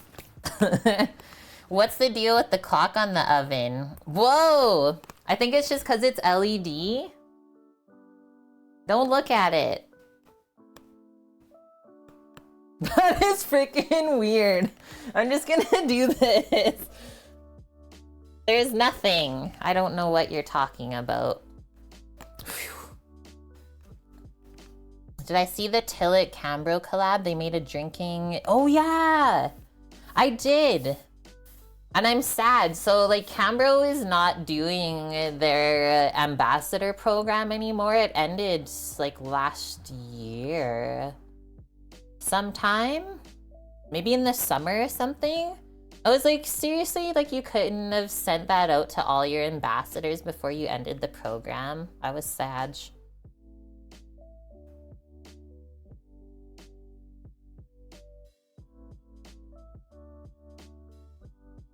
I love it, Katniss.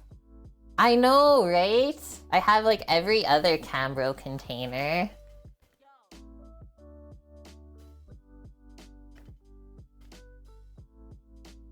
The side of the bowl is really hot, so just be careful when you hold it.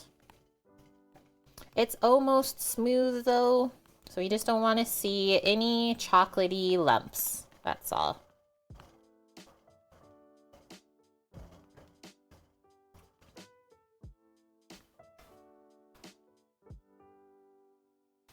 Used to have Kix as a kid.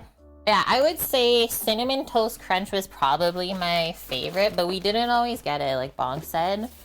Like there was usually always a Rice Krispie for sure. And then yeah, maybe like 1 or 2 sugary cereals for a treat. I liked Corn Pops. I liked Sugar Crisp. I didn't like Fruit Loops or anything really too fake like that, which I find kind of funny.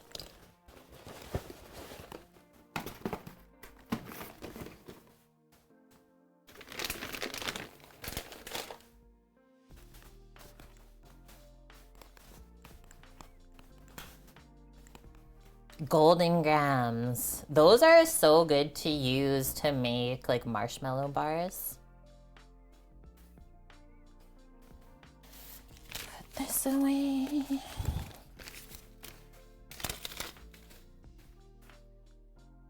This is one thing that I didn't actually make at work. And I totally should have, because we always had so much white chocolate. I think the guys would have loved it. Like we always had a big box of Smarties. Like you can order it industrial, like commercial size, just a box of Smarties loose. Should have made it for the guys at camp. Would have been like such a good little sweet treat on the go in the trucks. Yeah, my bro loved Captain Crunch and I never ate it. Kix, Fruit Loops, Cocoa Puffs. I think now I would probably eat Reese's and stuff. But yeah, I'm just not a cereal person anymore.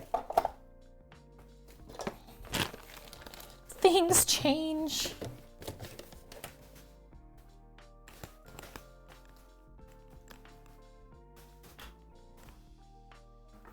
Captain Crunch with the crunch berries. Okay, that sounds like where it's at. When you were a teen, multigrain Cheerios, Golden Grams, and oatmeal. Yeah, so much oatmeal, right? Or I even liked like granola or muesli, like Harvest Crunch.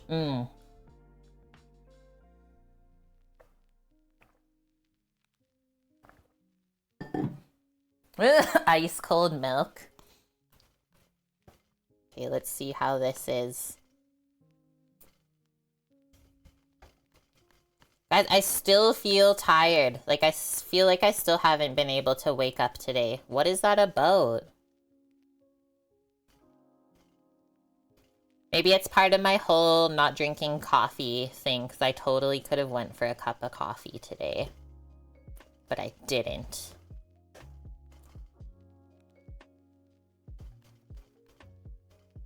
We're so close.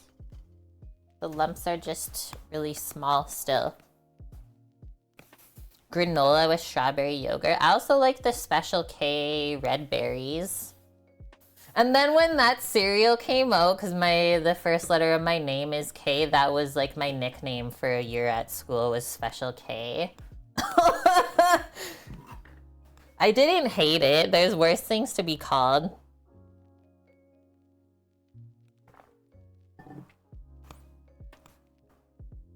Adult you can still have Fruity Pebbles. Fruity Pebbles are rice? Nice.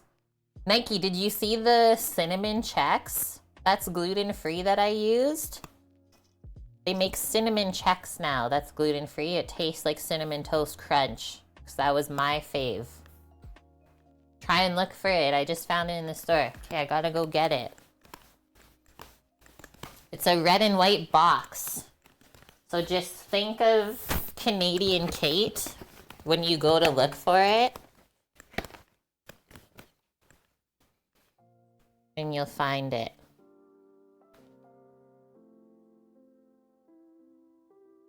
New look. Gluten-free, baby. Hi, Trekker. Welcome in. I say Special K. You have a woman that comes to karaoke, calls herself Christina with a K.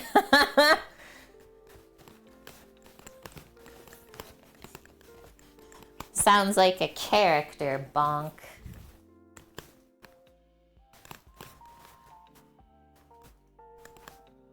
Kanara, welcome in. How is your weekend going?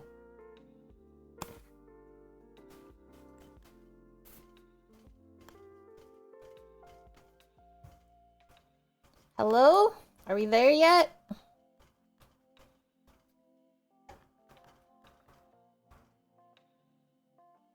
I'm ready to be there.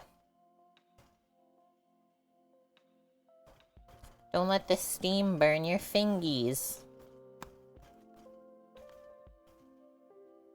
Okay, we are quite near. Let it go a couple minutes more and then I think we're good to go. Too many chores today?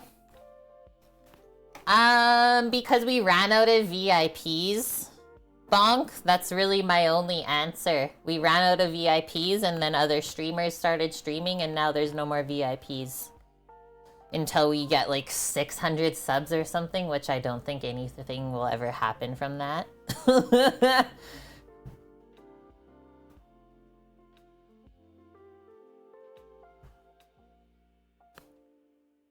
But I'm sure we all know that Kanara is a VIP here. Someone come do laundry? I don't want to because my laundry is difficult to do as it is already.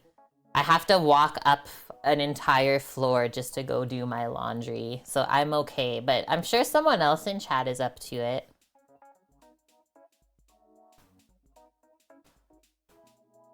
Oh yeah. Wait, you might still have your VIP on your other username, Nike. I'm just gonna wash my hands really quick before we are ready to mix this.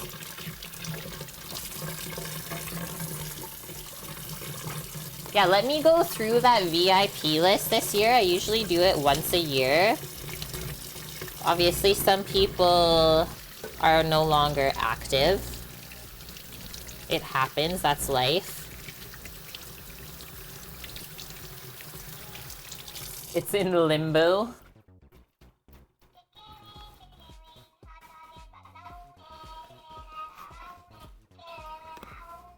What? Katniss, your first sub gifted in the channel ever? Thank you very much. We know her, Madame Rainbow Pants. I haven't seen Madame in a hot minute. I might have to give her a message really quick, actually. Thanks for popping that onto my radar. I'm gonna make a little note for myself. I do that every now and then. Like, I notice someone from stream hasn't been around for like a couple months. I'll just be like, hey, how's life? What's happening? She is streaming? Okay, phew. Phew. I just like to know that people are alive.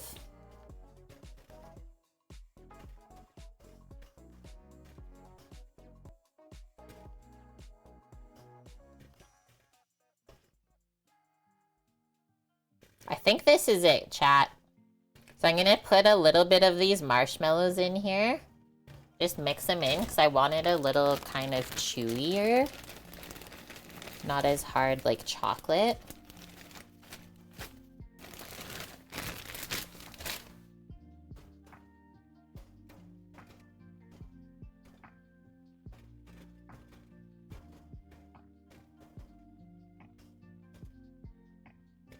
I love how marshmallows like puff up when they get hot.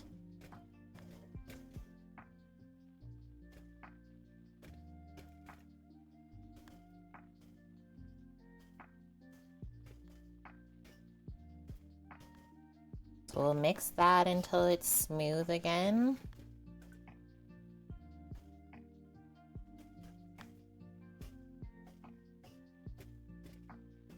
Yeah, I like that consistency it just gave.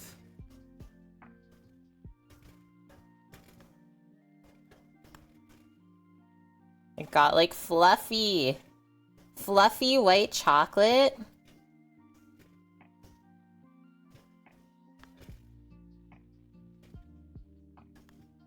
Okay, I'm stopping there because it might get a little bit tough to mix if we go any more. Let's come over. You get antsy, Kanara, right? It's just like part of our duty to make sure everyone's okay. Whoa, it really firmed up with the marshmallow. I'm gonna pour it quick and then give this a stir up.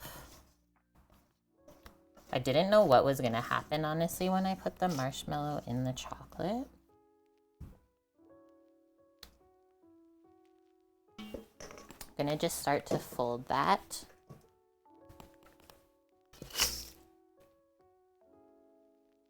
I'm going quick because it's not super hot in my air here.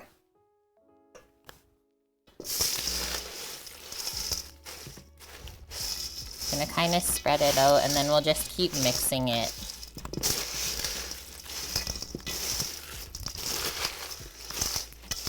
I'm okay if the Crispies get a little bit crushed.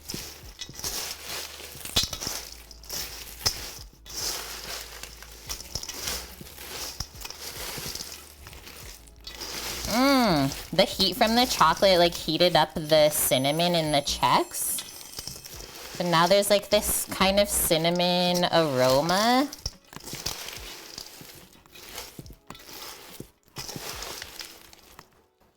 Tap off the spoon.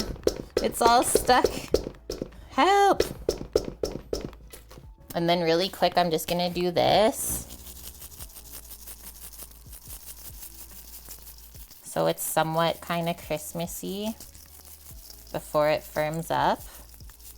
Not going crazy though, because it's gonna be pretty sweet on its own already. Did I hear a new follower? Joey Norvacker? Thank you for that follow, friend. Welcome in. So we did melted marshmallow as well as like just raw marshmallow in here. This looks insane. It keeps getting clumped up in here, so I'm gonna switch to the spatula, I think.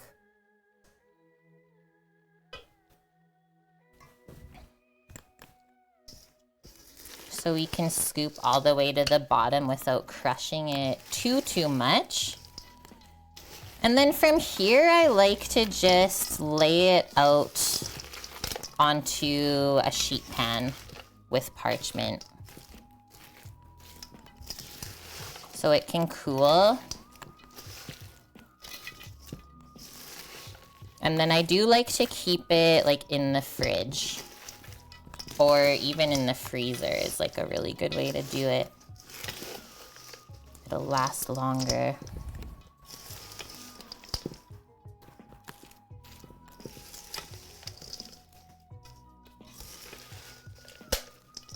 There is a couple loose bits on that edge. Okay, sneaky one popped onto the counter.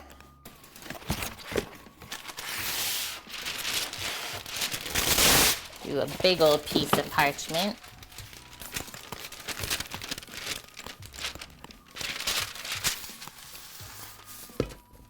We can drizzle dark chocolate.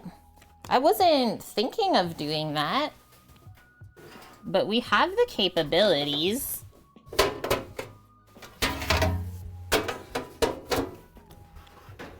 I liked the one that I made for Valentine's more. I'll have to look back and see what I did. But this bowl is really heavy, I will say that. The weight of everything in here, like the 20 ounces of white chocolate. I like how it really clumped together. And then you can break it apart to be like smaller, or you can keep it larger.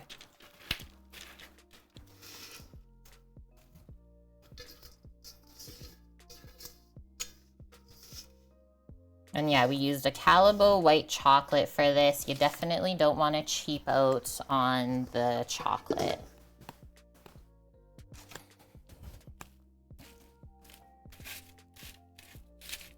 I was thinking, because we already have the double chocolate crinkle cookie that we're gonna bake tomorrow, bonk, was trying to have like a mix of white chocolate and some dark chocolate flavors, and then obviously the ginger molasses, and like kind of something candy-esque, which was the rest of this. Yeah, there's some like deadly, some of the chunks in here with like just where the white chocolate was melted. Holy, that's gonna be a bite.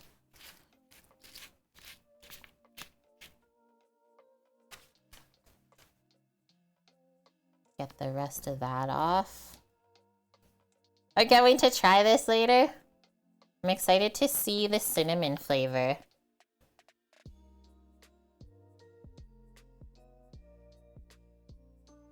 What, we've done a version of this for Valentine's and we called it unicorn poop, is actually the word it's called.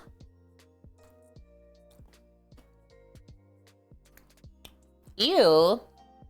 Don't just come into chat and say ew. Like, what is the point of that? We're about being supportive here.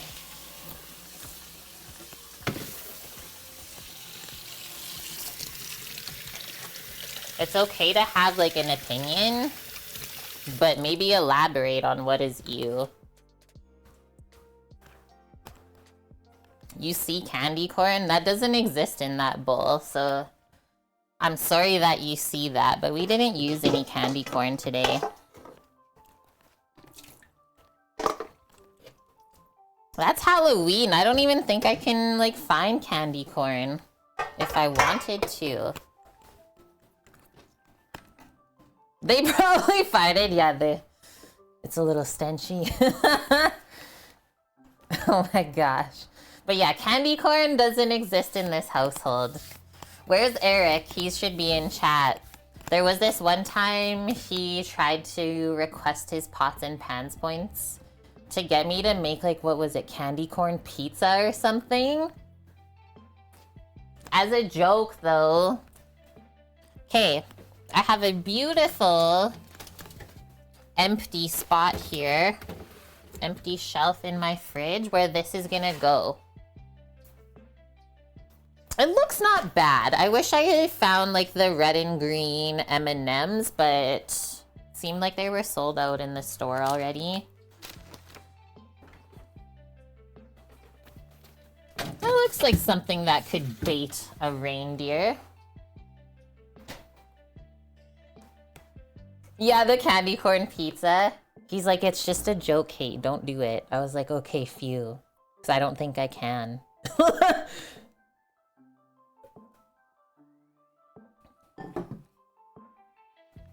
Yes, yeah, right? Who would eat that? Okay, so we're just gonna prep some cookie doughs next. Oh, we can maybe bake the other cookies too. The ginger molasses.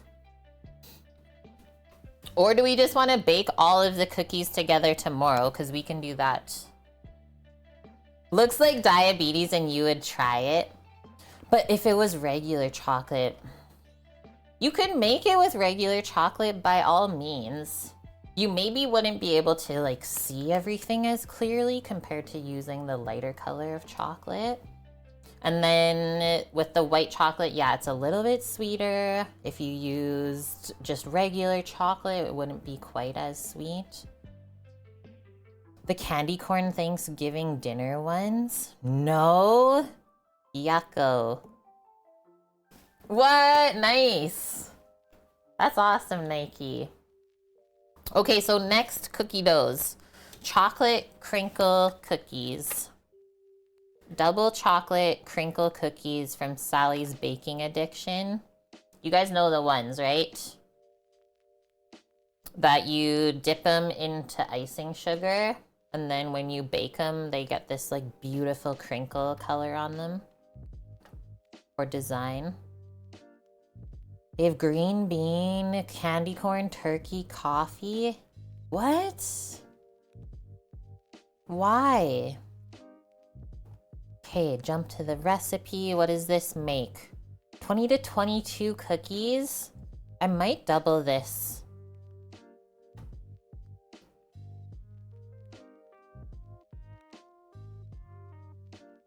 Because like the last recipe said it would make 30 cookies and we got 17, but we also make pretty big cookies.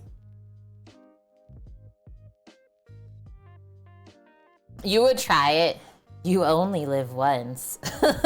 Okay, you let us know how it is then if you're gonna try it. So this is how we're gonna make these cookies. We gotta cream the butter and the sugar like always. Add the egg and vanilla. And we have to sift a little bit of cocoa powder. And then there is chocolate chips in these cookies. That's why they're double chocolate crinkle. So good. And then yeah, tomorrow we'll finish them with dipping in the sugar and stuff before we bake it. So now we're just prepping.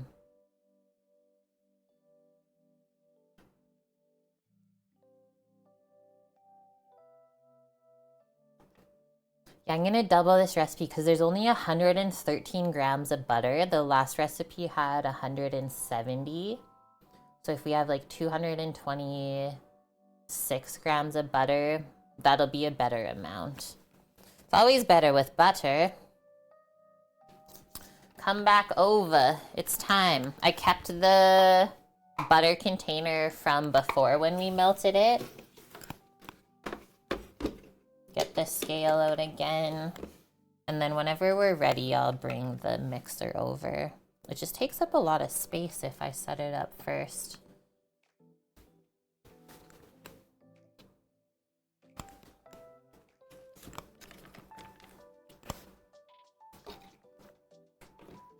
My scale's covered in flour. What is this about?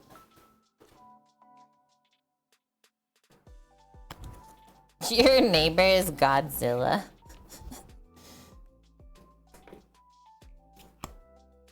Scoop all this.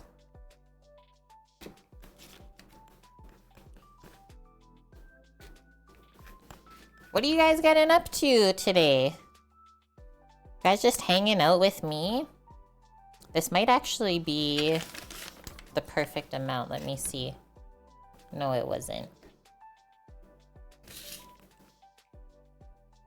Everyone's just hanging out with Kate today. Nice, Katniss. That way Nike's candy corn dreams can come true. Okay, there's our butter. Just that little nubbin left. Get that softened. We need 2 eggs. We got our sugars over here already.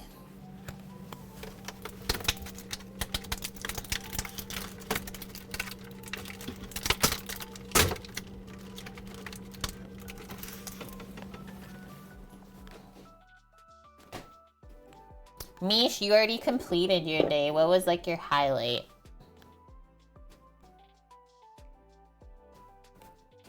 Oh, really, Katniss? She watched it? And yeah, it is crazy, right? That you guys seriously are here with us every weekend. I love it. Your highlight was sleeping in. Mish, you're supposed to say your highlight was being here with me. Now I really see the priorities, though. It's your birthday next week? Wait, so you took all next week off? Not this week. That's so exciting.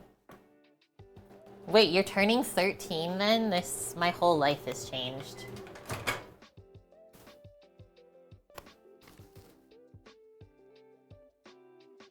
The butter's been softened. Are you guys doing anything fun for your birthday?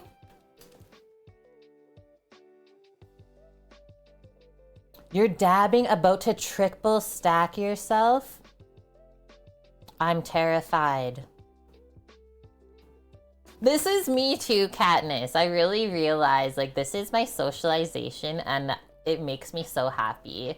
Like, seeing everyone in person at Christmas was so weird. I was like, I just want my internet friends back. Okay, what's next here? We got our butter, eggs, sugars. Okay, we'll start mixing up the butter and sugar while I grab some other things. This is where it really pays off having another mixing bowl like I do. I just gotta dig it out.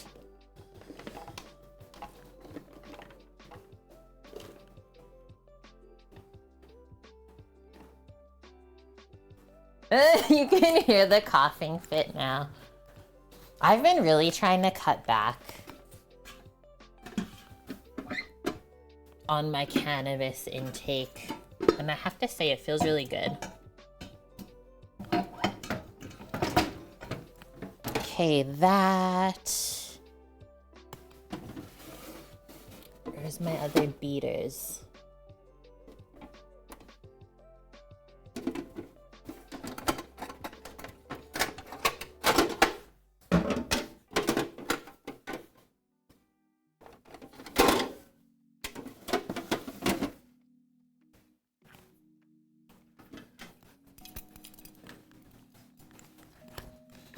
Got 'em.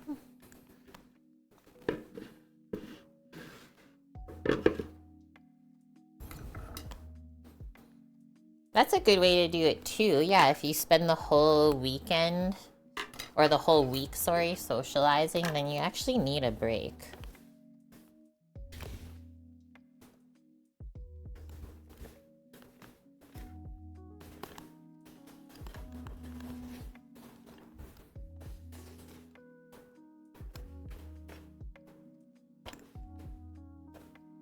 Just giving that bowl a good wipe, guys.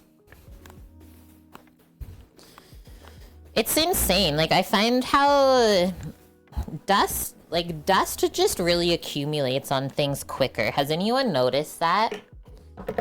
I feel like I almost have to, like, dust the place twice a week, and it's only me in here. I feel like there's so much more dust in the air. You go to use something and it's just always dusty.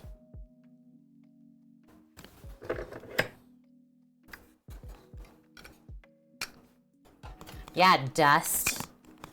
Pirate. I mean, if he was a dust pirate, though, then he would be taking all of the dust, which would actually be beneficial if we thought about it.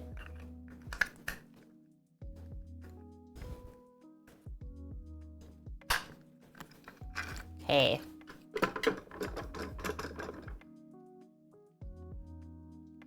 Oh, yeah, and you work in medicine, so that's, like, so different then. Right, Scooter? It's just me in here. Okay, I have the windows open a bit, but yeah, I've just noticed lately it's insane.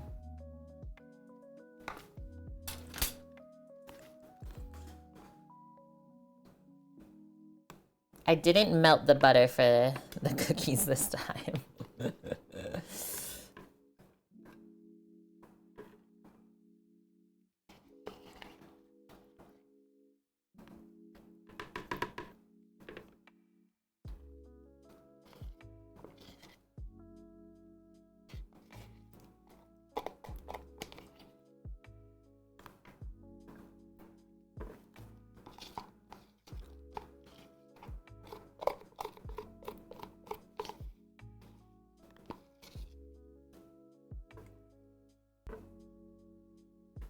Scrape it off.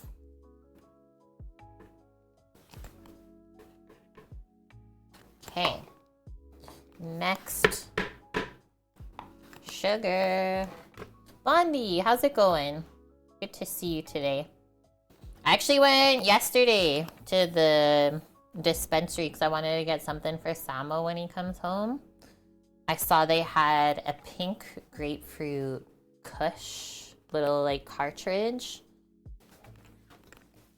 I think he will enjoy that.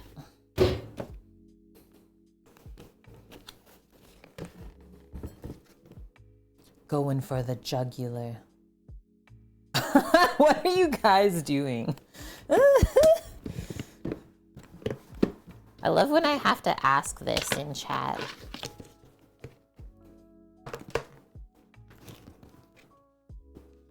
An infused potato chip?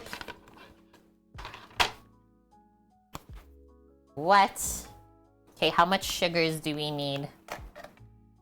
Give me this recipe. 1 cup of each sugar. 1 entire cup. That is so much. I'm gonna go a little less on the white sugar. Just a little less, because that is so much. Pokemon Go! I have to evolve a Magikarp. Give me this. I need to evolve one still for my field research. Yes, I play Pokemon Go. Usually on the daily. I didn't really play it yesterday. Does anyone that's watching play Pokemon Go? Because you should probably add me as a friend if you do.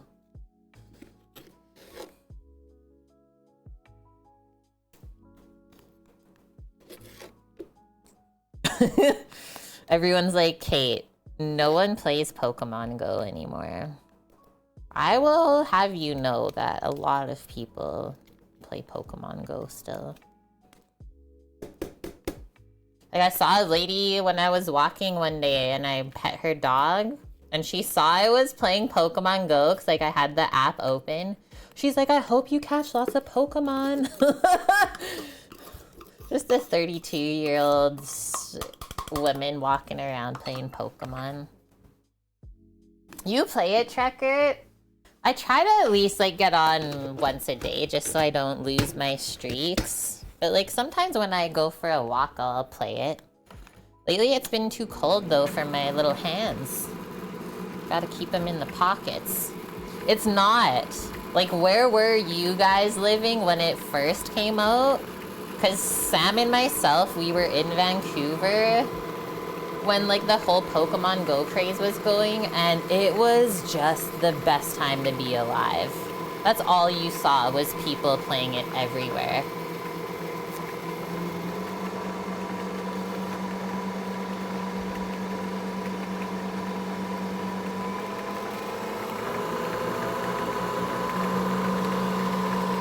Cream it. Is there anything extra? I just need to go grab some cocoa and chocolate chips really quick.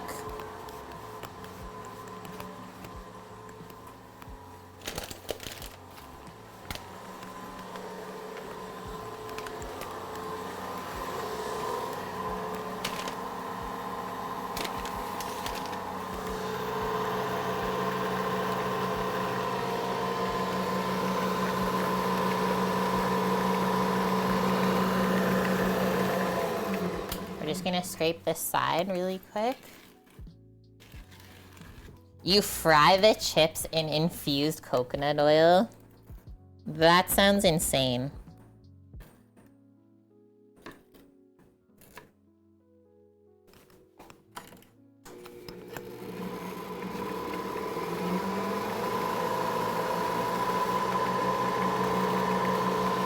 I don't know if I remember the Pokemon Go song, Mish. What is it?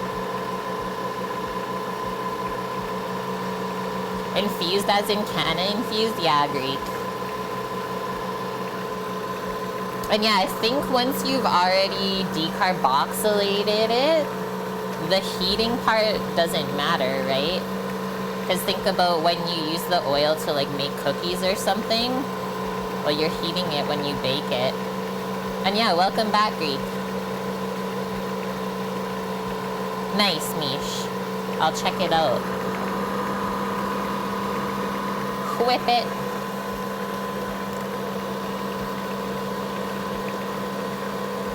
Yeah, that would be insane. I'd probably have a panic attack if I ate those chips.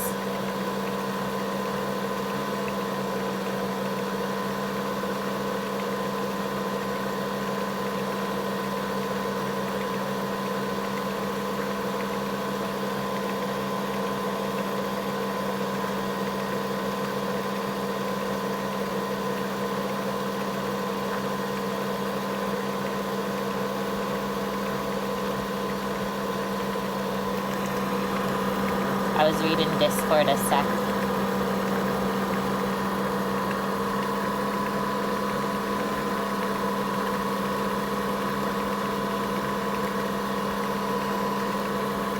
That is also true, yeah. How do you just eat 2 chips? Impossible. You would die. Call the ambulance.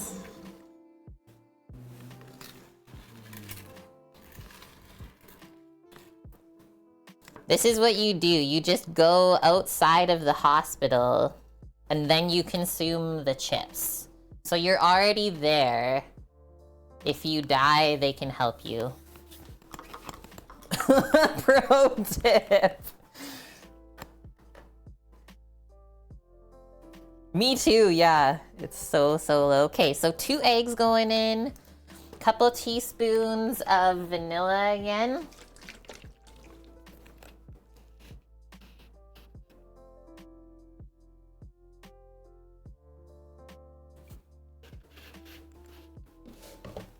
You guys are hilarious.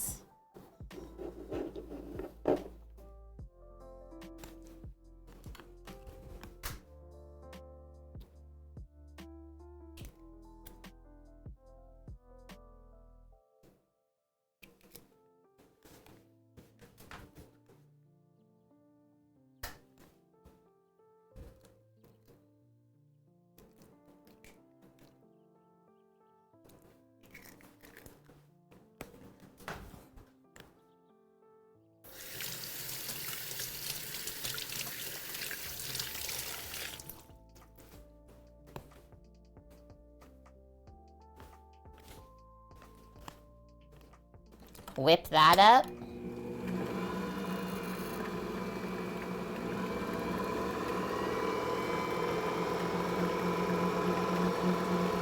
The 10 milligram edibles? I can't even recall. Let's just say though, the first time I had an edible, I really almost died. When it says don't eat the whole thing at one time, literally don't. You're not a superhero.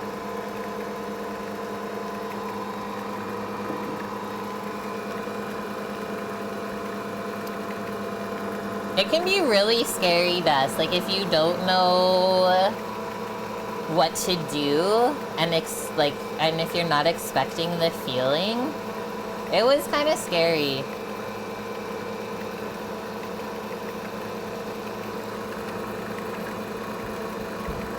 $30 to $45. Yeah, like at least I would say. Sometimes it takes almost an hour and a half. I can hear a little bit of sugar, so I'm just gonna mix it a bit more before we go to the next step. Now you want one. Us just talking about it. That's so funny how that happens, right?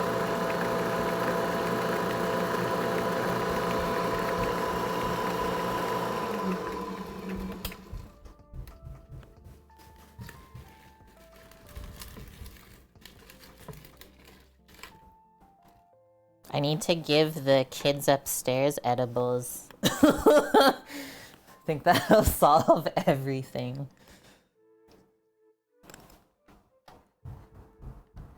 CBD, nice, Greek. Just knock them out. Honestly, they've been going ham. like from 9 to noon, and then they already started 20 minutes ago. They're going again. Let these kids outside, man. Okay, we need 2 cups. Okay, I think first we add the cocoa. Wait, let me see. They actually mix everything together, but I usually just like pile it into the mixer as we measure it, and that is good enough to me. So it just says to put everything in, and then obviously we mix the chocolate chips right at the end so we don't mix the gluten too much. Yeah, me too, Greek. I've really been lowering my tolerance.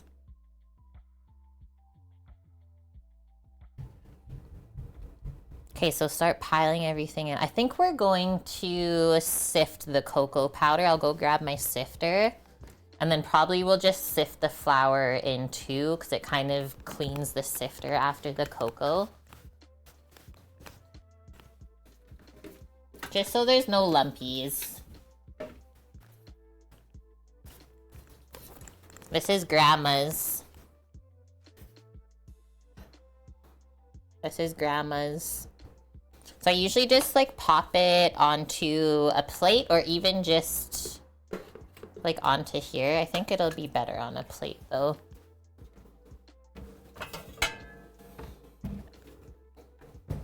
Measure your stuff in.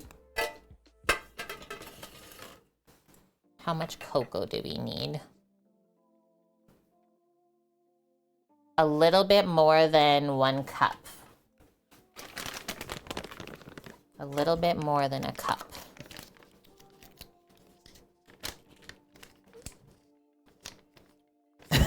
Greek, that was too perfect. Where the hell is Nike? He's literally here. I like to pour the cocoa over this sink because it kind of goes everywhere like cornstarch does.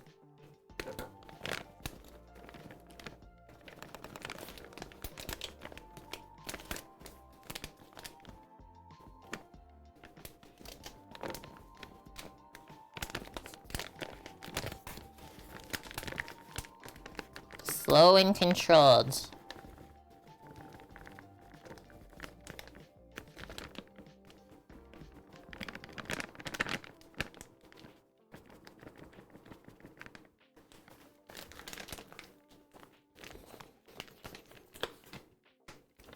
It's a resealable bag, so I always kind of like tap the cocoa back in before I close it.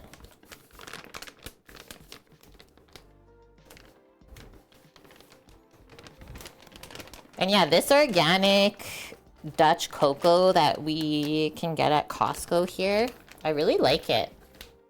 This is what the brand is. I think it might be on sale actually this week.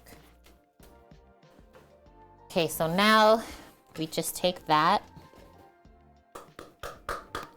pour it in.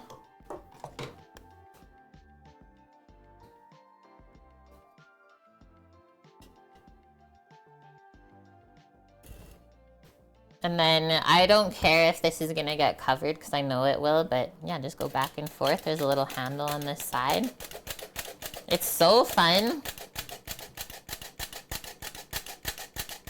Look how many lumps there is.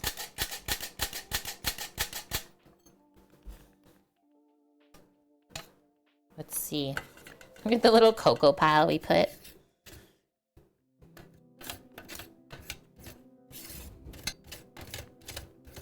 But I really like this sifter because the stuff doesn't just go everywhere. I find like when you have to tap a sifter over something, it just goes all over the kitchen.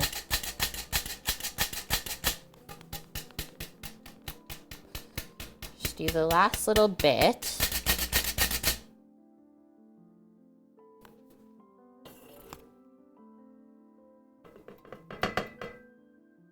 And then I'll do my flour next.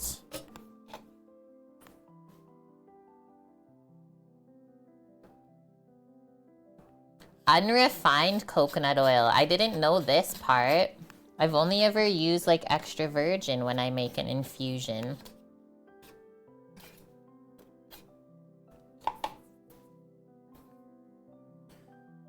Okay, what was our flour amount? 2 full cups. I'm gonna do my pinch of salt right now as well. You definitely need salt in the chocolate cookies.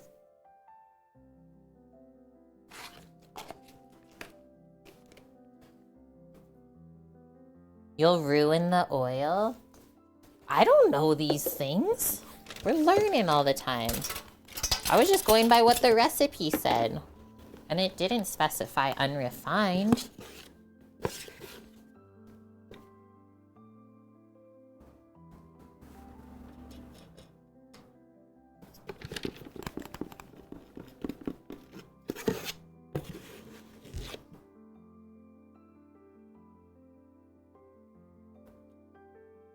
Guys, I don't know if there's even... Actually, there probably is just enough flour for the shortbread. I was just thinking, I was like, holy shit, I don't think I have enough flour to make the shortbread. But I know that shortbread's actually flour and cornstarch usually mixed. So I'll probably have enough. I just do the flour after so it cleans the cocoa out of here a bit. Because, like, we can't use anything watery on a sifter. That'll mess it up.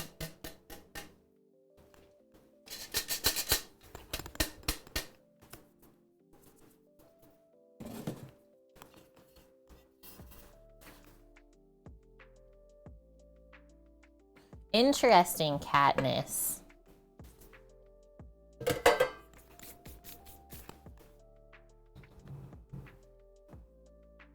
9 is the illegal one. Don't worry, we won't tell Kat's secret.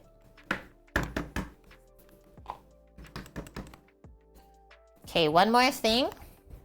So we have our butter, white sugar, brown sugar, egg, vanilla, flour, cocoa, salt. We need some baking soda, 2 teaspoons. Yeah, I do have a brush actually. I'll just brush it off after.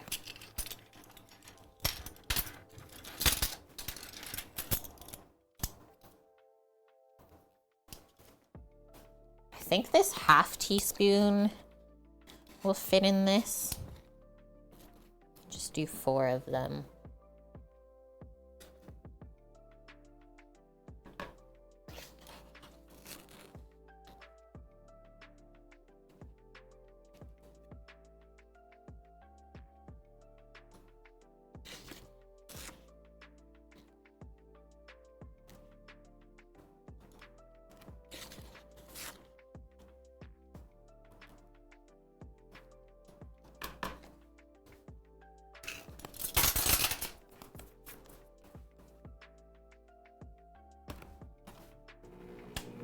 Slowly mix that, and then we just have to measure our chocolate chips lastly. But those we mix by hand. Look how crazy this looks.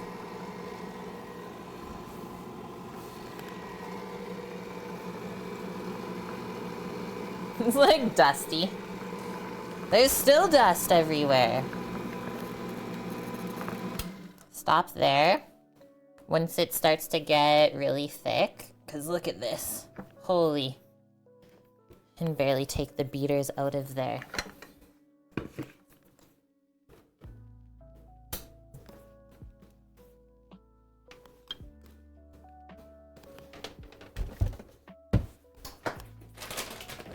Joggle it. 2 cups worth? Nice. They're not lying when they said it was double chocolate.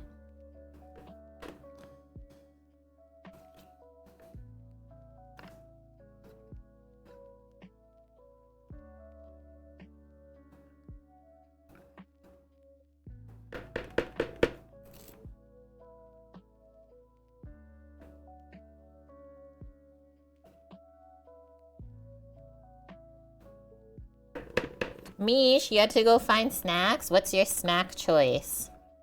Trust me, I'm pretty hungry too. Like, usually I am cooking to eat something, right? But that's why I got my butter chimkin leftovers in the fridge. And then later I'll probably just do breakfast for dinner. I like to have eggs at least once a day. Just rinsing these beaters off right now if we're gonna make shortbread coming up. Wash all the chocolate off. Caramels and dark chocolate. Ooh, you went for like a little sweet treat.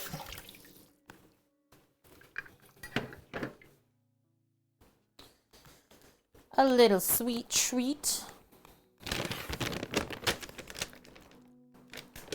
You were born in Idaho, but you've never been there as an adult? That is interesting, for sure.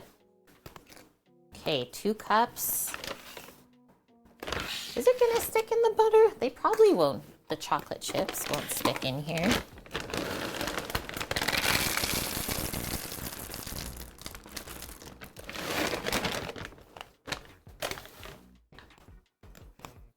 Those states are near Scoot State.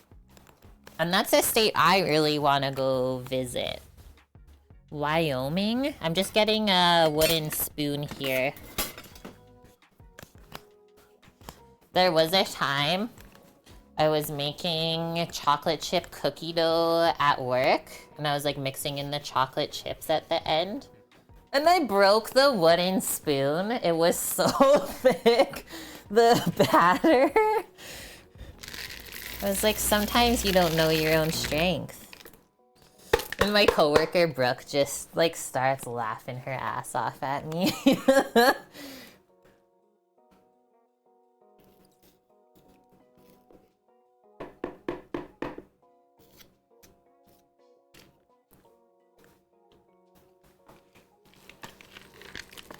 So this is double chocolate crinkle cookie dough. It's not really a Christmassy themed cookie, I would say. You can make this any time of year.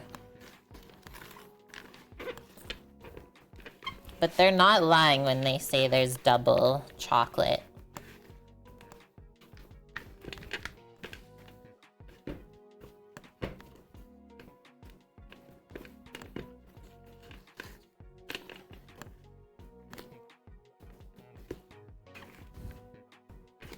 So I think I'm just gonna pour this into a container now, and it can chill overnight in the container, and then on tomorrow's stream we'll scoop it out. What's gonna fit out of all the things that I have? Probably these will be like the best. Because they have really tight fitting lids. So these are Cambro containers that are like typically used in a restaurant. You can maybe stuff all of it into this one, or we'll use 2. Hi, Andy. How's it going? Welcome in. It smells like a brownie when you make this cookie dough. It really smells so good. You're doing good? Nice. So are we. We're all just hanging out in Cookie Land today.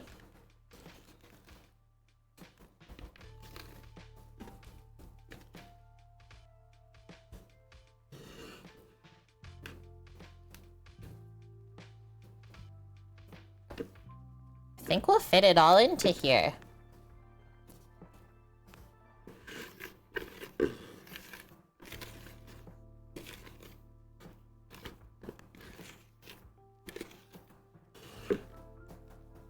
Now we'll switch to this spatula. So we gotta get some scraping action. Don't leave any of the goodness in the mixing bowl. Be a tragedy.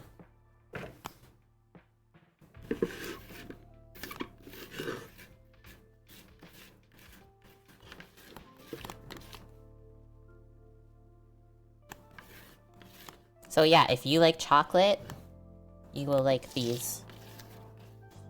I don't think you can eat them if you don't like chocolate. Let's just put it that way.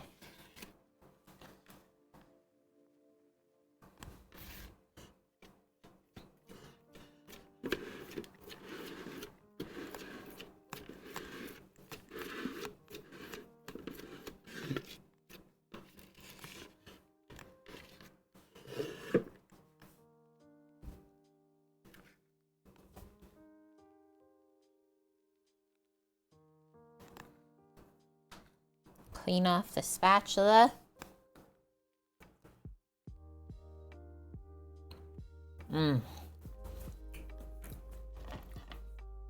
And it's not too sweet either. Like, you'd really think it's sweet, but the chocolate flavor is so good. Okay, so into the fridge. Next up, we're making some shortbread. We gotta wash the mixing bowl really quick. Good scraping job, thanks. Something about this spatula on the plastic bowl, it just like comes off so clean. So clean. Okay, we already got the beaters cleaned. I just need to make a little bit of room here to give this bowl a rinse-a-roo.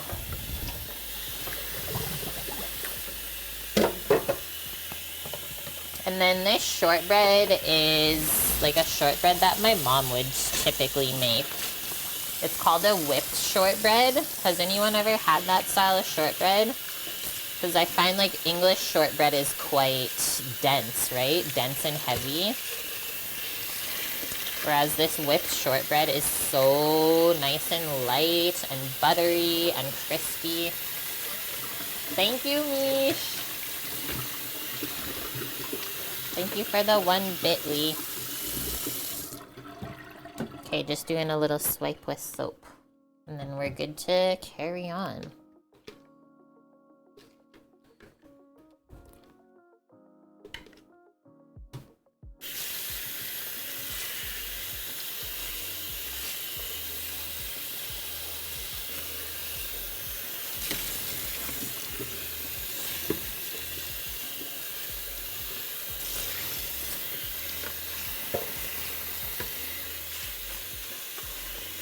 That is so good too, Scooter.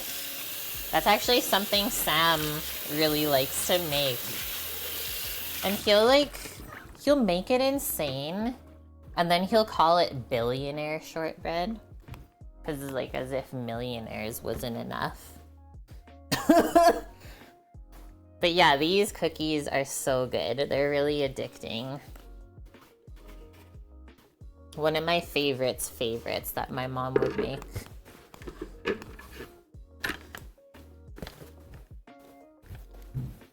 And the recipe she uses for the shortbread is from this very, very old, like, printed Christmas cookie. Almost like a newspaper. It's like really thin, like, paper pages, and it's just these old recipes of Christmas cookies. I don't even know if it still exists right now. Probably. But you know when the pages are like fully yellowed, it's not even white anymore? That's how old it is.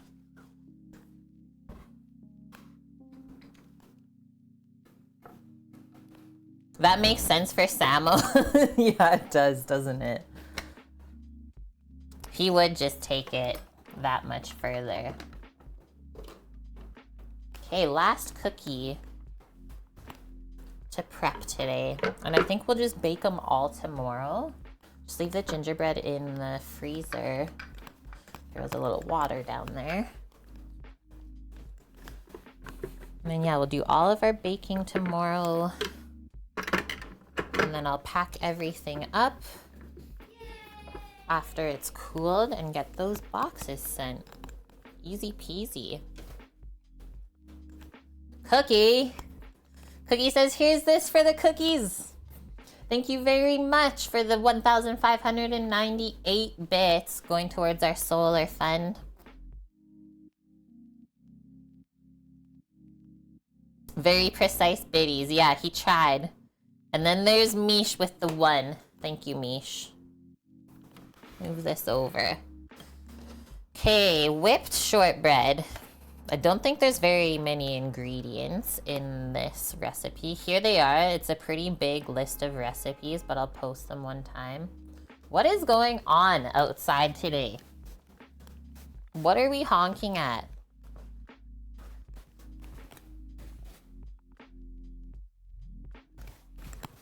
People are losing their minds in cities, I swear.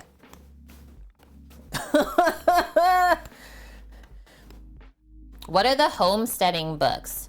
Okay, I was trying to think of the one name of it. I thought I had it like on my Amazon wish list, but I don't. And then the other one, let me look on my phone and I will type it in chat for you. I just found it the other day.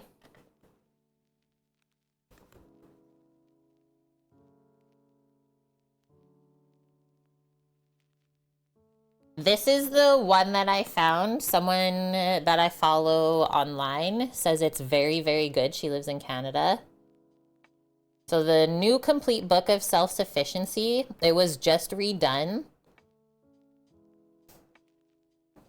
It's like $32. So I want that one. And then there's one more. Is it like the complete guide to homesteading or something? If I see the cover, I'll know.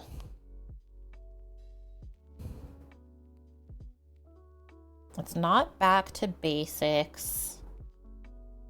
It's not that one. I think it's this one.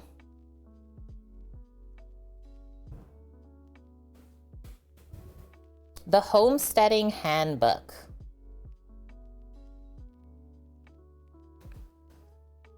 Yeah, no sirens today. That's a plus though, isn't it? It's been quite nice and quiet. Yeah, I think that's the other one.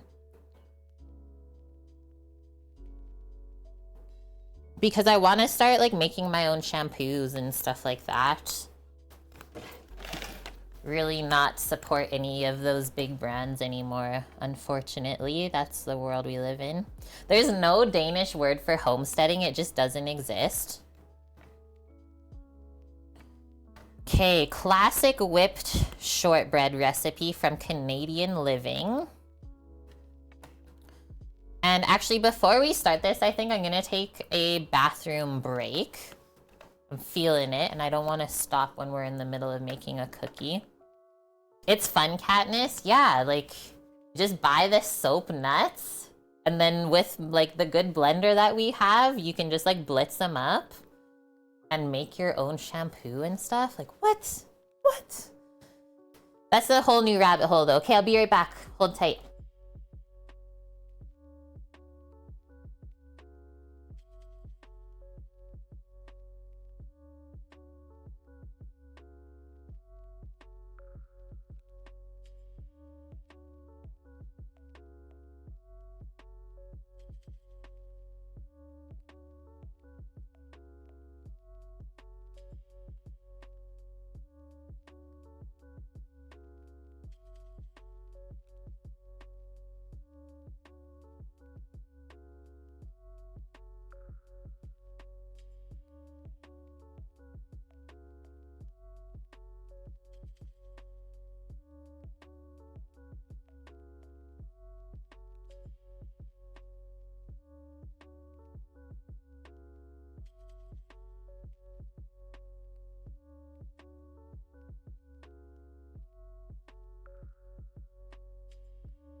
Okay, I'm back.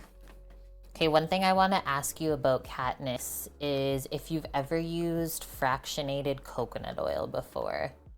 Like, I tried to make Sam a, like, natural beard oil because most of the beard oils they sell have seed oils in them, and then it was, like, making him kind of break out. So I was like, hey, I looked it up, but you could use fractionated coconut oil just with essential oils, which I have lots of. But it made like this weird film on his beard and stuff. So you just use regular coconut oil. That's what I was thinking too. Because yeah, the fractionated coconut oil was like kind of sticky after. But that's what they said to use as the carrier oil.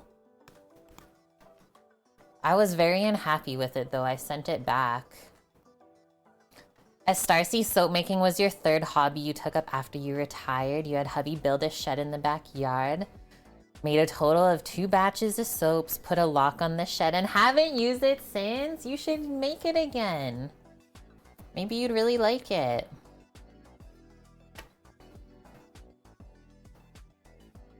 Yeah, that's what I would do too. Melt and pour it.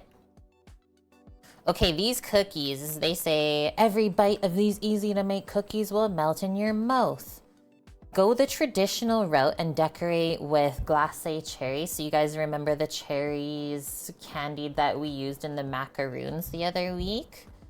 Or they say you can actually put the shortbread dough in a piping bag and whip it and pipe little rosettes and bake it that way.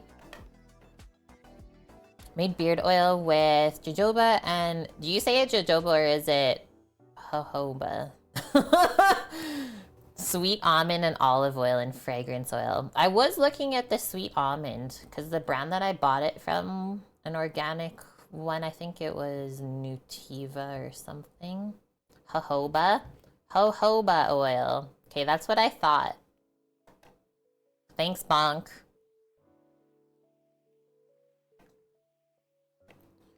Okay, ingredients, and also how many does it make? I don't think the recipe actually says, but we can kind of think about the amounts of stuff we used in the last cookies.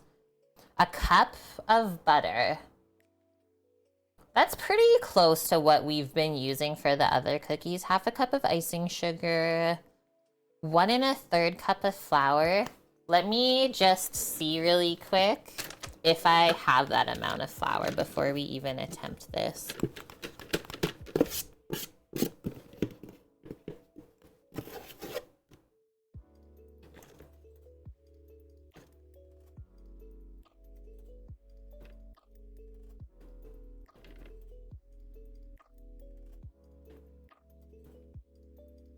Like literally just. That is insane.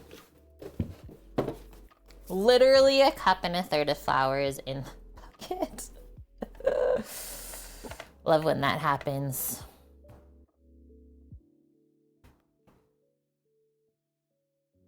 Okay, and then cornstarch and salt, and that's it. So the cookie dough is so simple. Butter, icing sugar, vanilla, flour, cornstarch, salt. So you gotta soften a cup of butter and then we'll start mixing it all. And these cookies are never meant to be like massive. They're usually like little bite size, maybe 2-bite little cookies, nothing huge. I can imagine them being a nightmare if you tried to make large shortbread in this style of dough at least. Silver dollar size, exactly. Let's come back over. We'll get our butter softened and away we go again.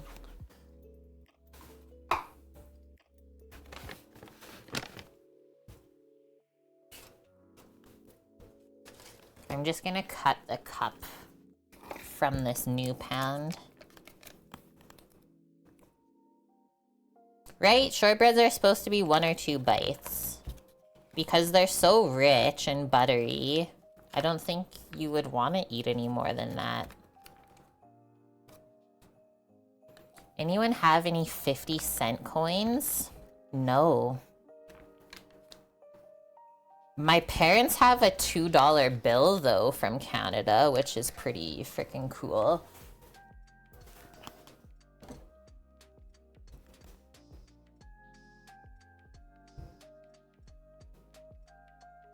You like your shortbread a little on the saltier side?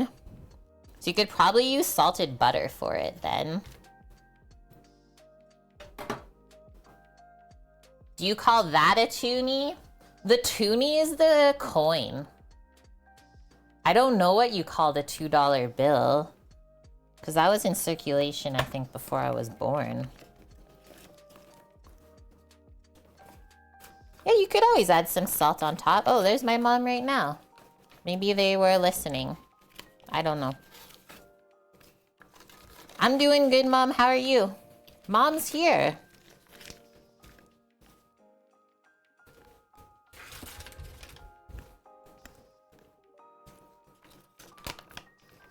They're still in circulation? Maybe in the States, but I'm quite sure in Canada that it's not.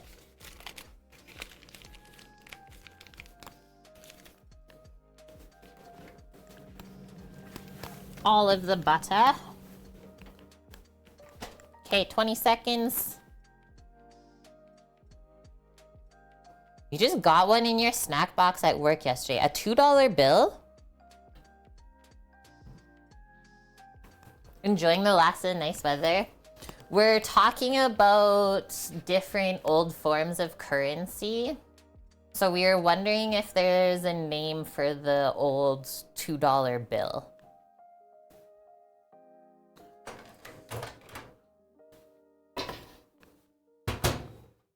Definitely don't melt the butter for this at all. Go like 20 seconds to start. Because there ain't much structure in these cookies.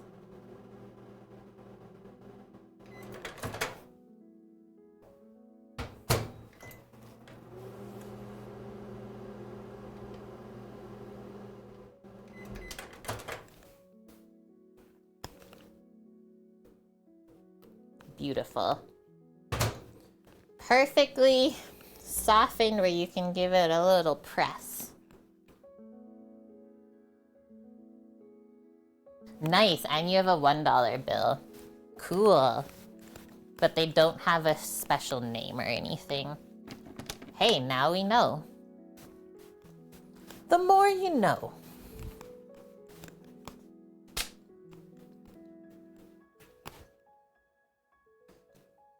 They're a special request, not standard tender, but you can request them from a bank, but most places don't stock them. Guys, we learned so much just now.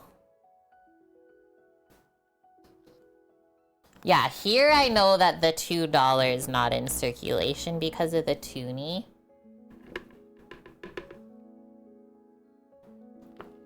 Mom, I'm making the whipped shortbread right now that we've made together a lot, and then we're sending it to some people for their cookie boxes.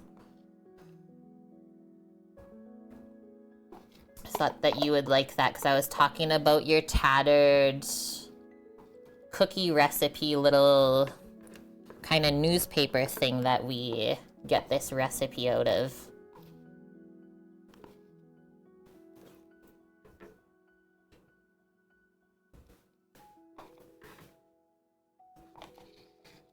Okay, so it's just icing sugar in here. No brown sugar, no white sugar. Half a cup of icing sugar.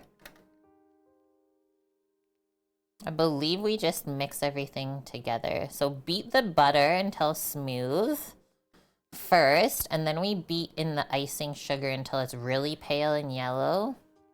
And then you do the vanilla and then the dry. So let's do this first. We could have probably got away with using the other beaters for this cookie dough. I might actually switch it because it'll work better. They're called whipped for a reason.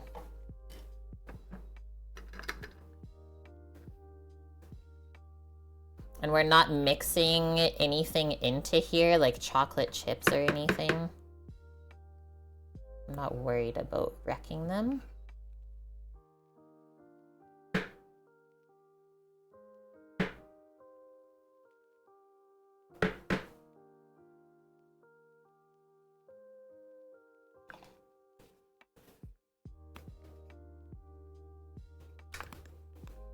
The recipe. Okay, so this is also the Canadian Living recipe, but I just found it online. So Canadian Living magazine from the 80s. Legendary. Yeah, $1 bills don't exist in Canada. We just have our $1 coin, which is called the loonie because there's a loon printed on it. And then we call the $2 coin a toonie because it's worth $2. Welcome to Canada, everyone.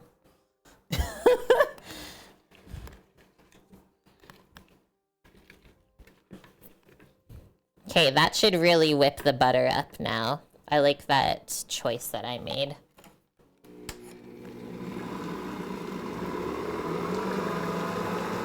I'll go grab the icing sugar while this is whipping.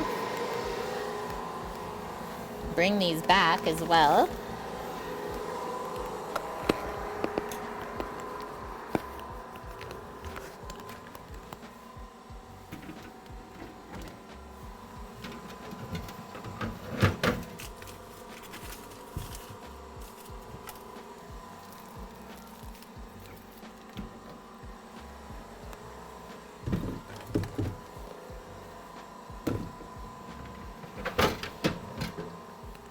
And the cornstarch.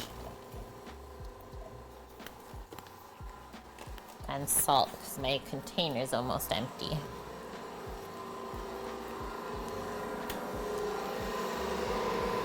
Clam, good to see you. How's your weekend going?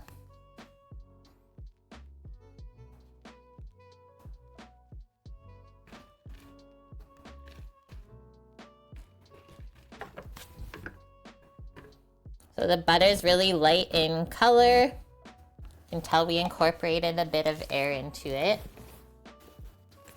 And Amp, good to see you too. The whole dang crew's here. That was the name of the magazine, right? 5 treats to make for the boys after the curling game.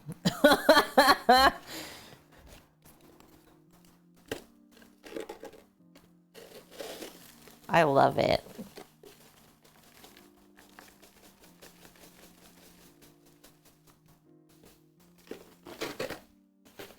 Guys, it's so dark outside, I don't even know if I'm gonna go for a walk today.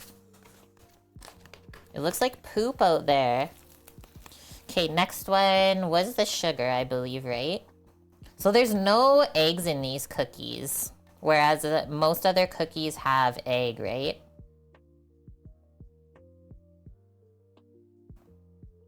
Half a cup of icing sugar. How did I wrap this? When you wrap something so well that you can't get back in your own self, well done, past Kate. Right, Dust? It just like doesn't look nice out, and I don't think I'll have a very good walk. I don't know.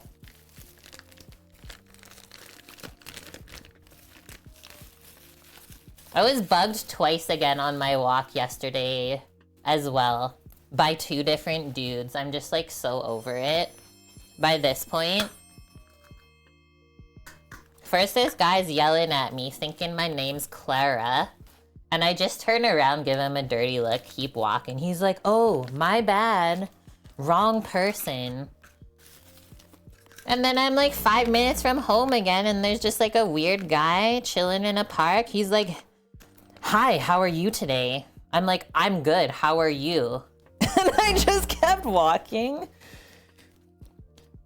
Don't make me tell you to F off. Just leave people alone, man.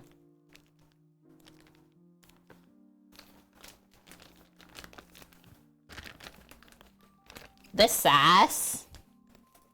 It's the only thing that gets me by, Bonk. You need it if you live inner city, trust me. I'm sure if you were in downtown LA, you would need it too. Okay, there's our half a cup of icing sugar. Yeah, a walking pad. I like this. I have a friend that she like works with one. She's a videographer and she just like has her little walking treadmill as she's editing and stuff. In LA, you just ignore people. It's kind of easier though because they don't really bug you. They're just in their own little worlds. Baby DeWhitey, thank you for the follow. Welcome in.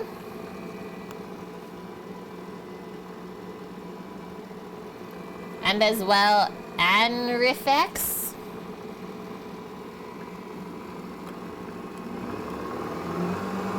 Turn this up.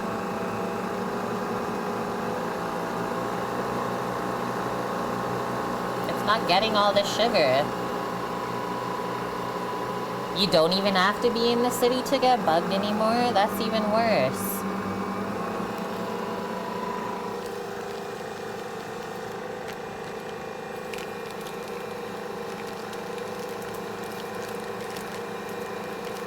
Clem, you went shopping? All of those fruits are so good right now. If you guys aren't buying oranges and any citrus fruit, you're crazy. This is the season to be eating oranges of every variety. I picked up 3 blood oranges and I just have them ripening on the counter right now for a few days, and then I'll just pop them in the fridge like a few hours before I eat them. I don't often keep fresh fruit in the fridge unless it has to be, like berries.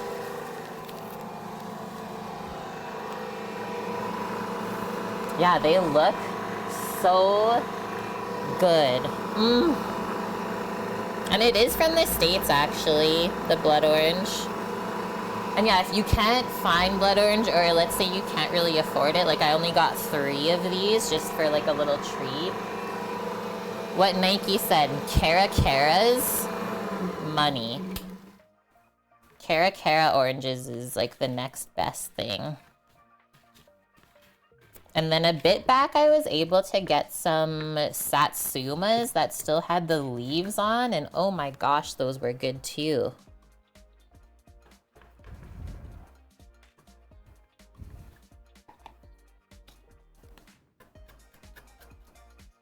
Just giving it one more small mix.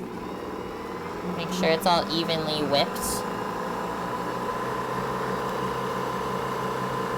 Sumo oranges, yup. A kumquat cake. Nice. You grow them inside, Scooter?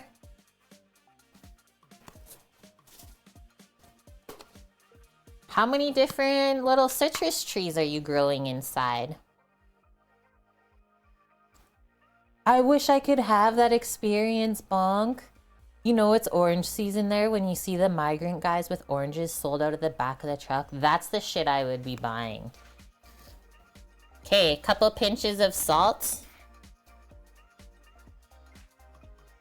And you have a lemon lime tree. That is like a dream of mine. I can't wait. Mark my words, by the end of this year, I'm gonna own our own property, guys. I'm making it happen.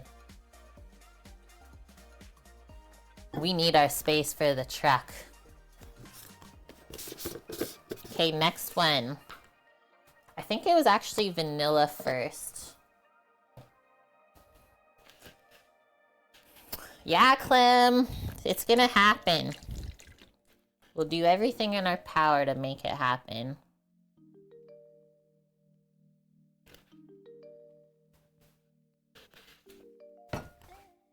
With that in it, says by itself.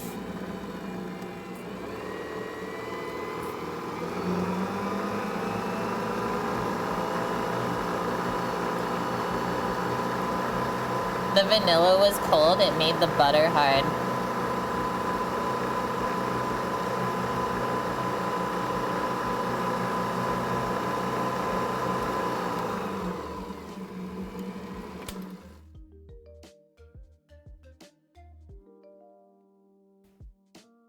So you eat a kumquat whole? I don't think I've ever eaten that, you guys.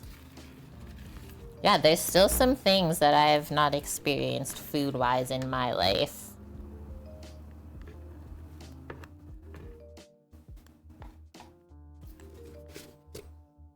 What? You had a farmer go to your work with a bed full of sweet potatoes, give them away for free? You need more people to do that. Okay, 1/3 of a cup of cornstarch. I think I already used my 3rd cup measure. So we'll use this one.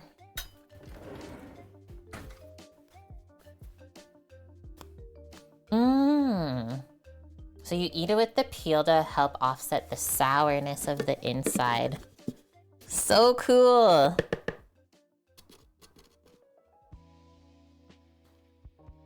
One-third of a cup of cornstarch to keep everything together. Remember, there's no egg or nothing for a binder.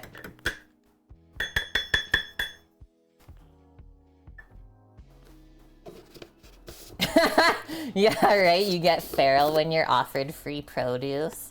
It's like the IKEA commercial when they're yelling, "Start the car!" Mom, you had persimmon for the first time over the holidays. Are kumquats like gooseberries? I honestly have no idea. I literally have to Google it right now.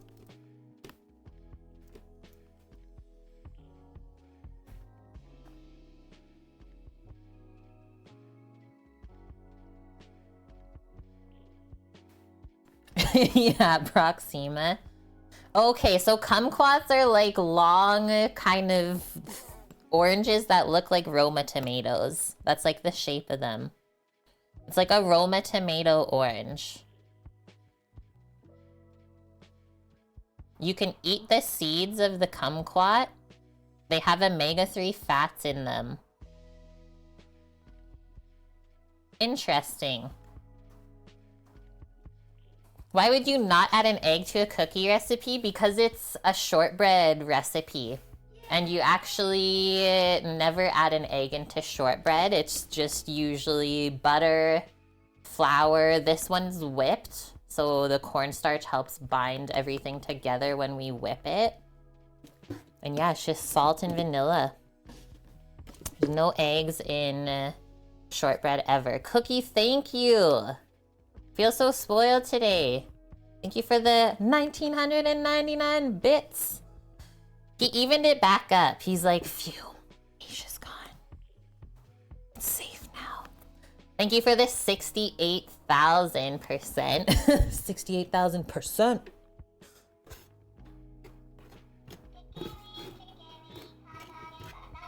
So our 1 1/3 cup of flour, I pre-measured it. We just have enough. It makes me happy when things like this happen. Fresh start on flour for the new year. And I'm probably not gonna buy any until I really think I'm gonna use it. Because why buy it and just like have it sit in the house?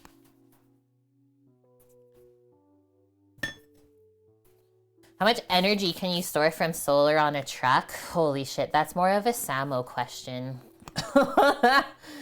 But our solar setup, what we're gonna try and get it to run is like obviously most of the kitchen stuff.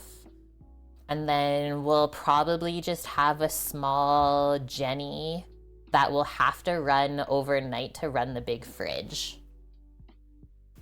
That big fridge is really probably the biggest energy sucker that's gonna be on the truck. And that's one thing that we've learned just watching other people that kind of live van life and stuff like that is, yeah, the fridge takes the most amount of power, and you don't usually have enough solar from during the day to keep it running overnight, which is so important, right?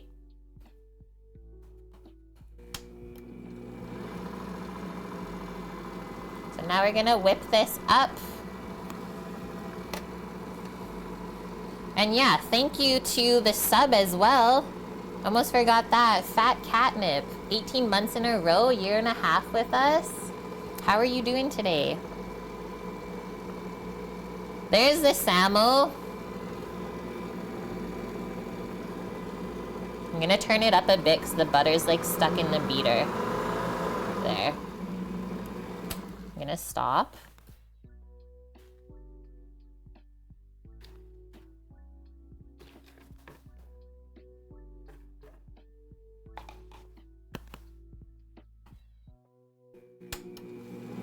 Yeah, honestly, like the longer we wait to do the truck, honestly, the more like efficient and better everything is becoming, which is kind of funny. I'm gonna stop there, guys, and then I'll just mix it the rest by hand.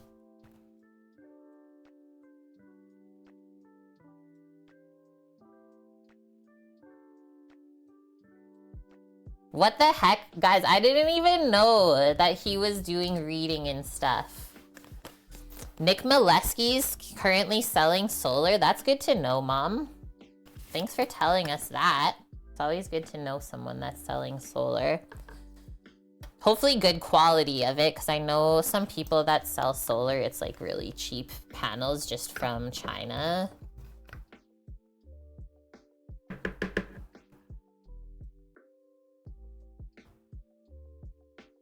This barely even looks like a cookie batter, let's be honest. It just looks like whipped butter.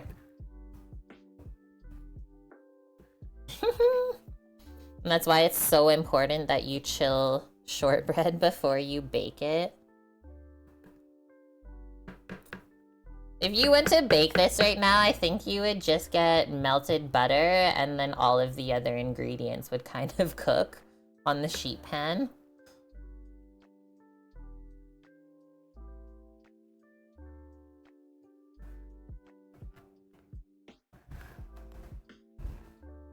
Oh yeah. Yeah, and we have solar people from the Tesla group too. It's everywhere.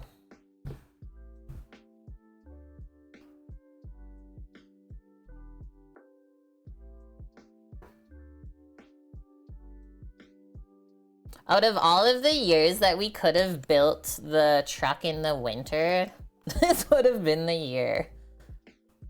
Hello, winter?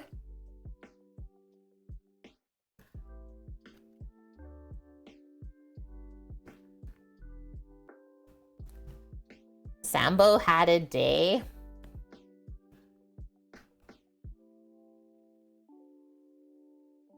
I mean, if I know Goose Lake, it's always a day.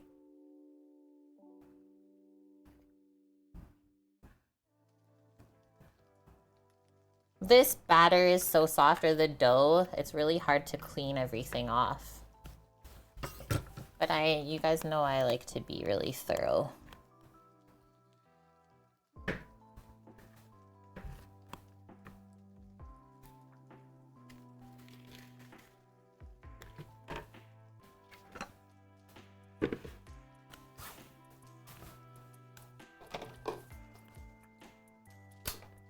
Some days are, yeah, definitely more a day than other days, right?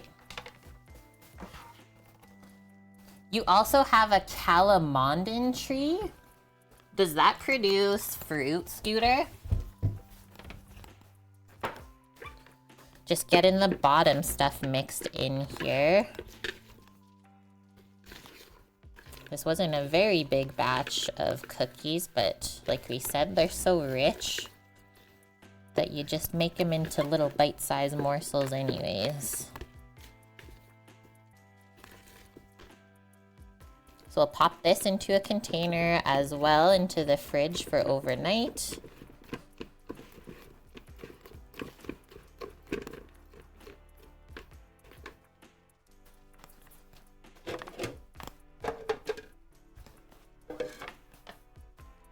You're only on your first load of water? Holy.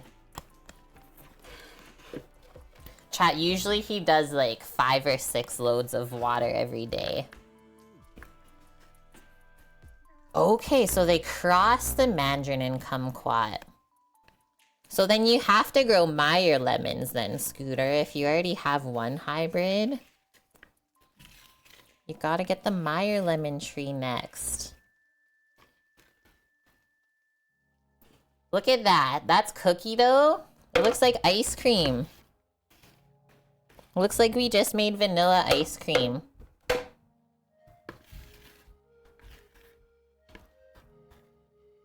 Hey Darth, how was the rest of your stream yesterday? How did your Masaman curry turn out? Like I was saying, that's my favorite, or one of my favorite curries.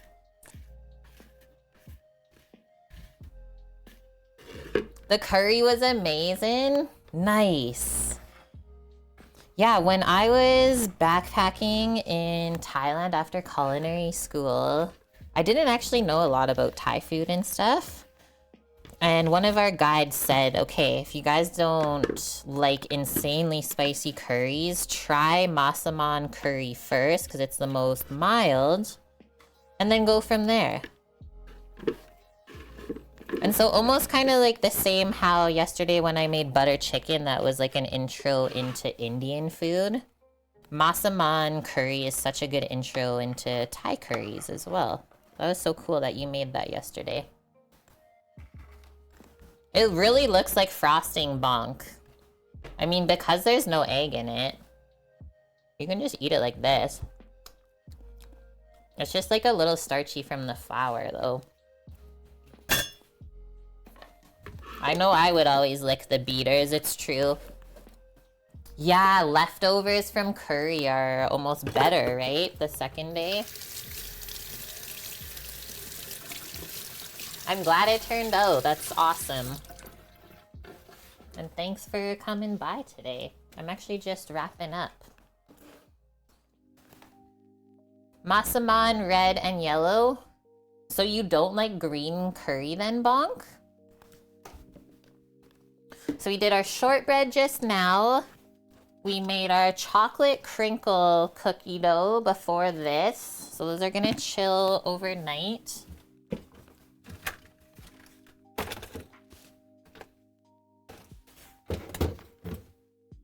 And then this, I think I might just pop it into a Ziploc bag for overnight. I don't like leaving things like open, unwrapped in the fridge. And then also I can try it. So I'm gonna try it first maybe. Holy! Okay, are we gonna do a drop together? You're about green curry. I love a green curry. Okay, I'm gonna drop this and see if it breaks. It's gonna be a little bit loud.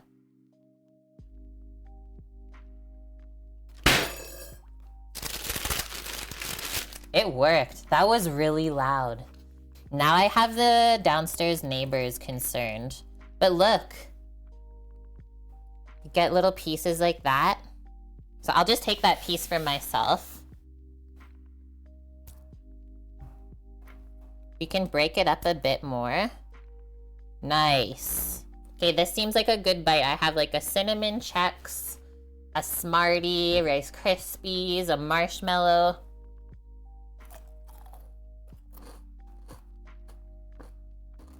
Mmm.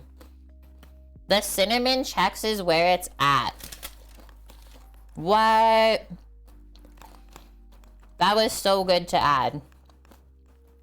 I don't even like sweet stuff, but this is yummy. The chocolate's not weird in there. You guys hear all the crunching? Yum. Okay, just gonna wash up really quick one more time.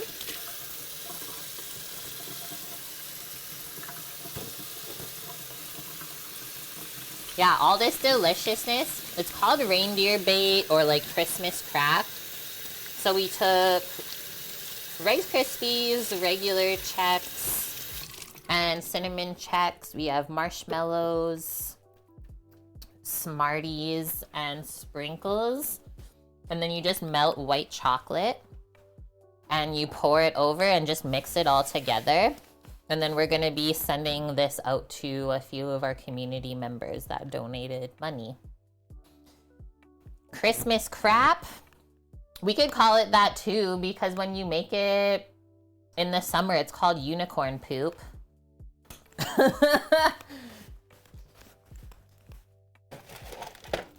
Perfect. 2 Ziplocs left. I think that should fit. That's what you thought. You guys.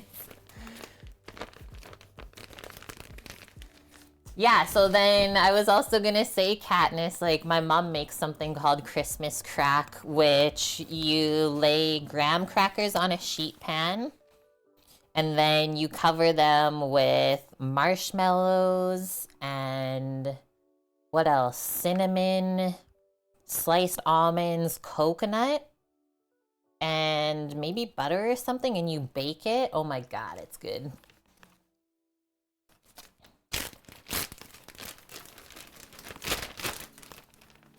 Yours is the saltine crackers. Or graham crackers, yeah, both ways are good. Look at these chunks. So I would say kind of cool to just leave it in big chunks as you're packing it up, and then you can just break off what you want. I'll break it a little bit smaller to send it to you guys. And then all of this stuff's also gonna be vacuum sealed. I think actually tomorrow morning I might take a little trip over to the business Costco. I have to get vacuum bags.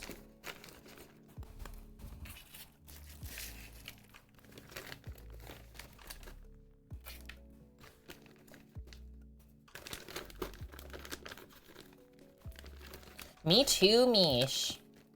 How long it's gonna take to get to Denmark?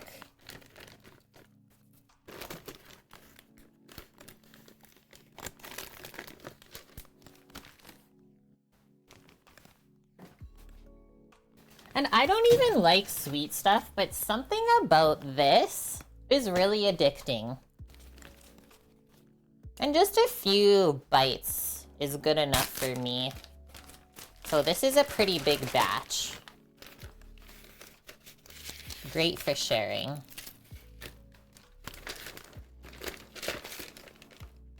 Yeah, you'll get it next Christmas in 3 years. Holy shit. Okay, now. Yeah, Bonk likes his a little bit saltier. So he would have done the pretzels. And also he can eat wheat.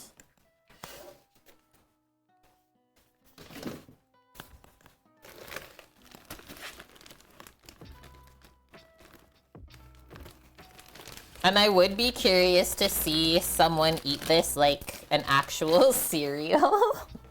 Just pour it in a bowl and pour milk over it. It would probably be so good. Greatest cereal ever. Dust is gonna eat it with milk, yeah.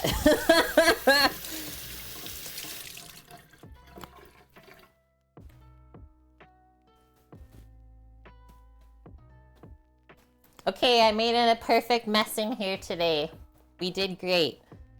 You got freezing fog? That's how it's been here as well. I'm not going outside today. I'll just do an indoor workout. Because he's got no teeth and he's old. You're so bad. You guys are terrible and I love it. That's nice you take the doggo out, Mickey.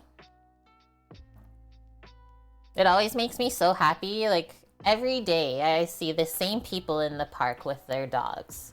Do I see the same people in the park with their kids every day? No.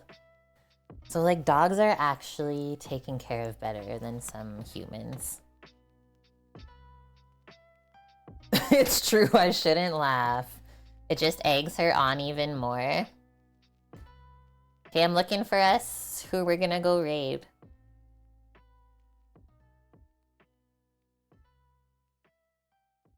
I don't know what we're feeling today.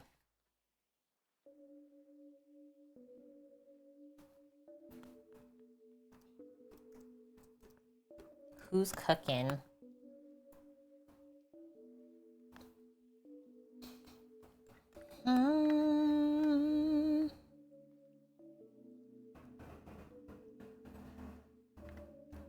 guys. I don't know. There's actually a lot of cooking streams on.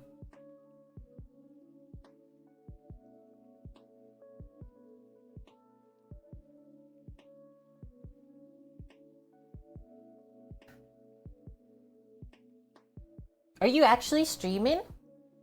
I'll go raid you. I don't know who to stream. That's a long stream for today.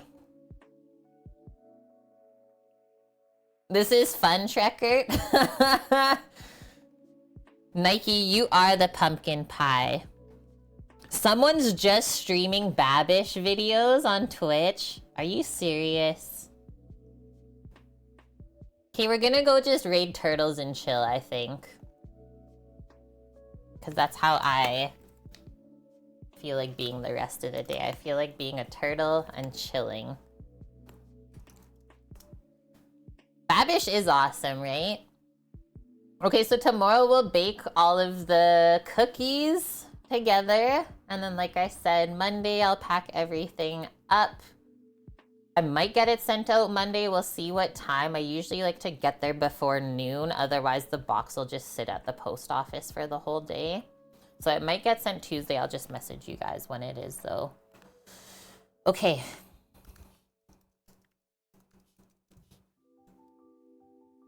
Yes, Dust. He has the emotes ready. Misha's a cute troll. Okay, friends. Thank you for hanging with me today. I know we didn't really cook anything, but we did some baking. And yeah, some of my favorite things to honestly bake. The reindeer bait. You can make this in so many different ways. Choose whatever cereals you like. Choose whatever chocolate and candies you want to put in. And you can even switch out the chocolate for something that you like better. Up to you. Anything goes. Thank you for everything today, Cookie. All of the biddies, I appreciate you. We put up with Mish, always. And yeah, guys, thanks for all the long-term resubs again. Welcome in new followers. It's nice to meet you. We'll be back at 11 a.m. Pacific tomorrow. Hope to see you then. Take care, friends. You know where to find me if you need anything at all. Discord is probably the best place. Other socials work too. I'm just not as active on them. Okay. Love y'all. Stay safe out there. And I'll see you tomorrow. Bye.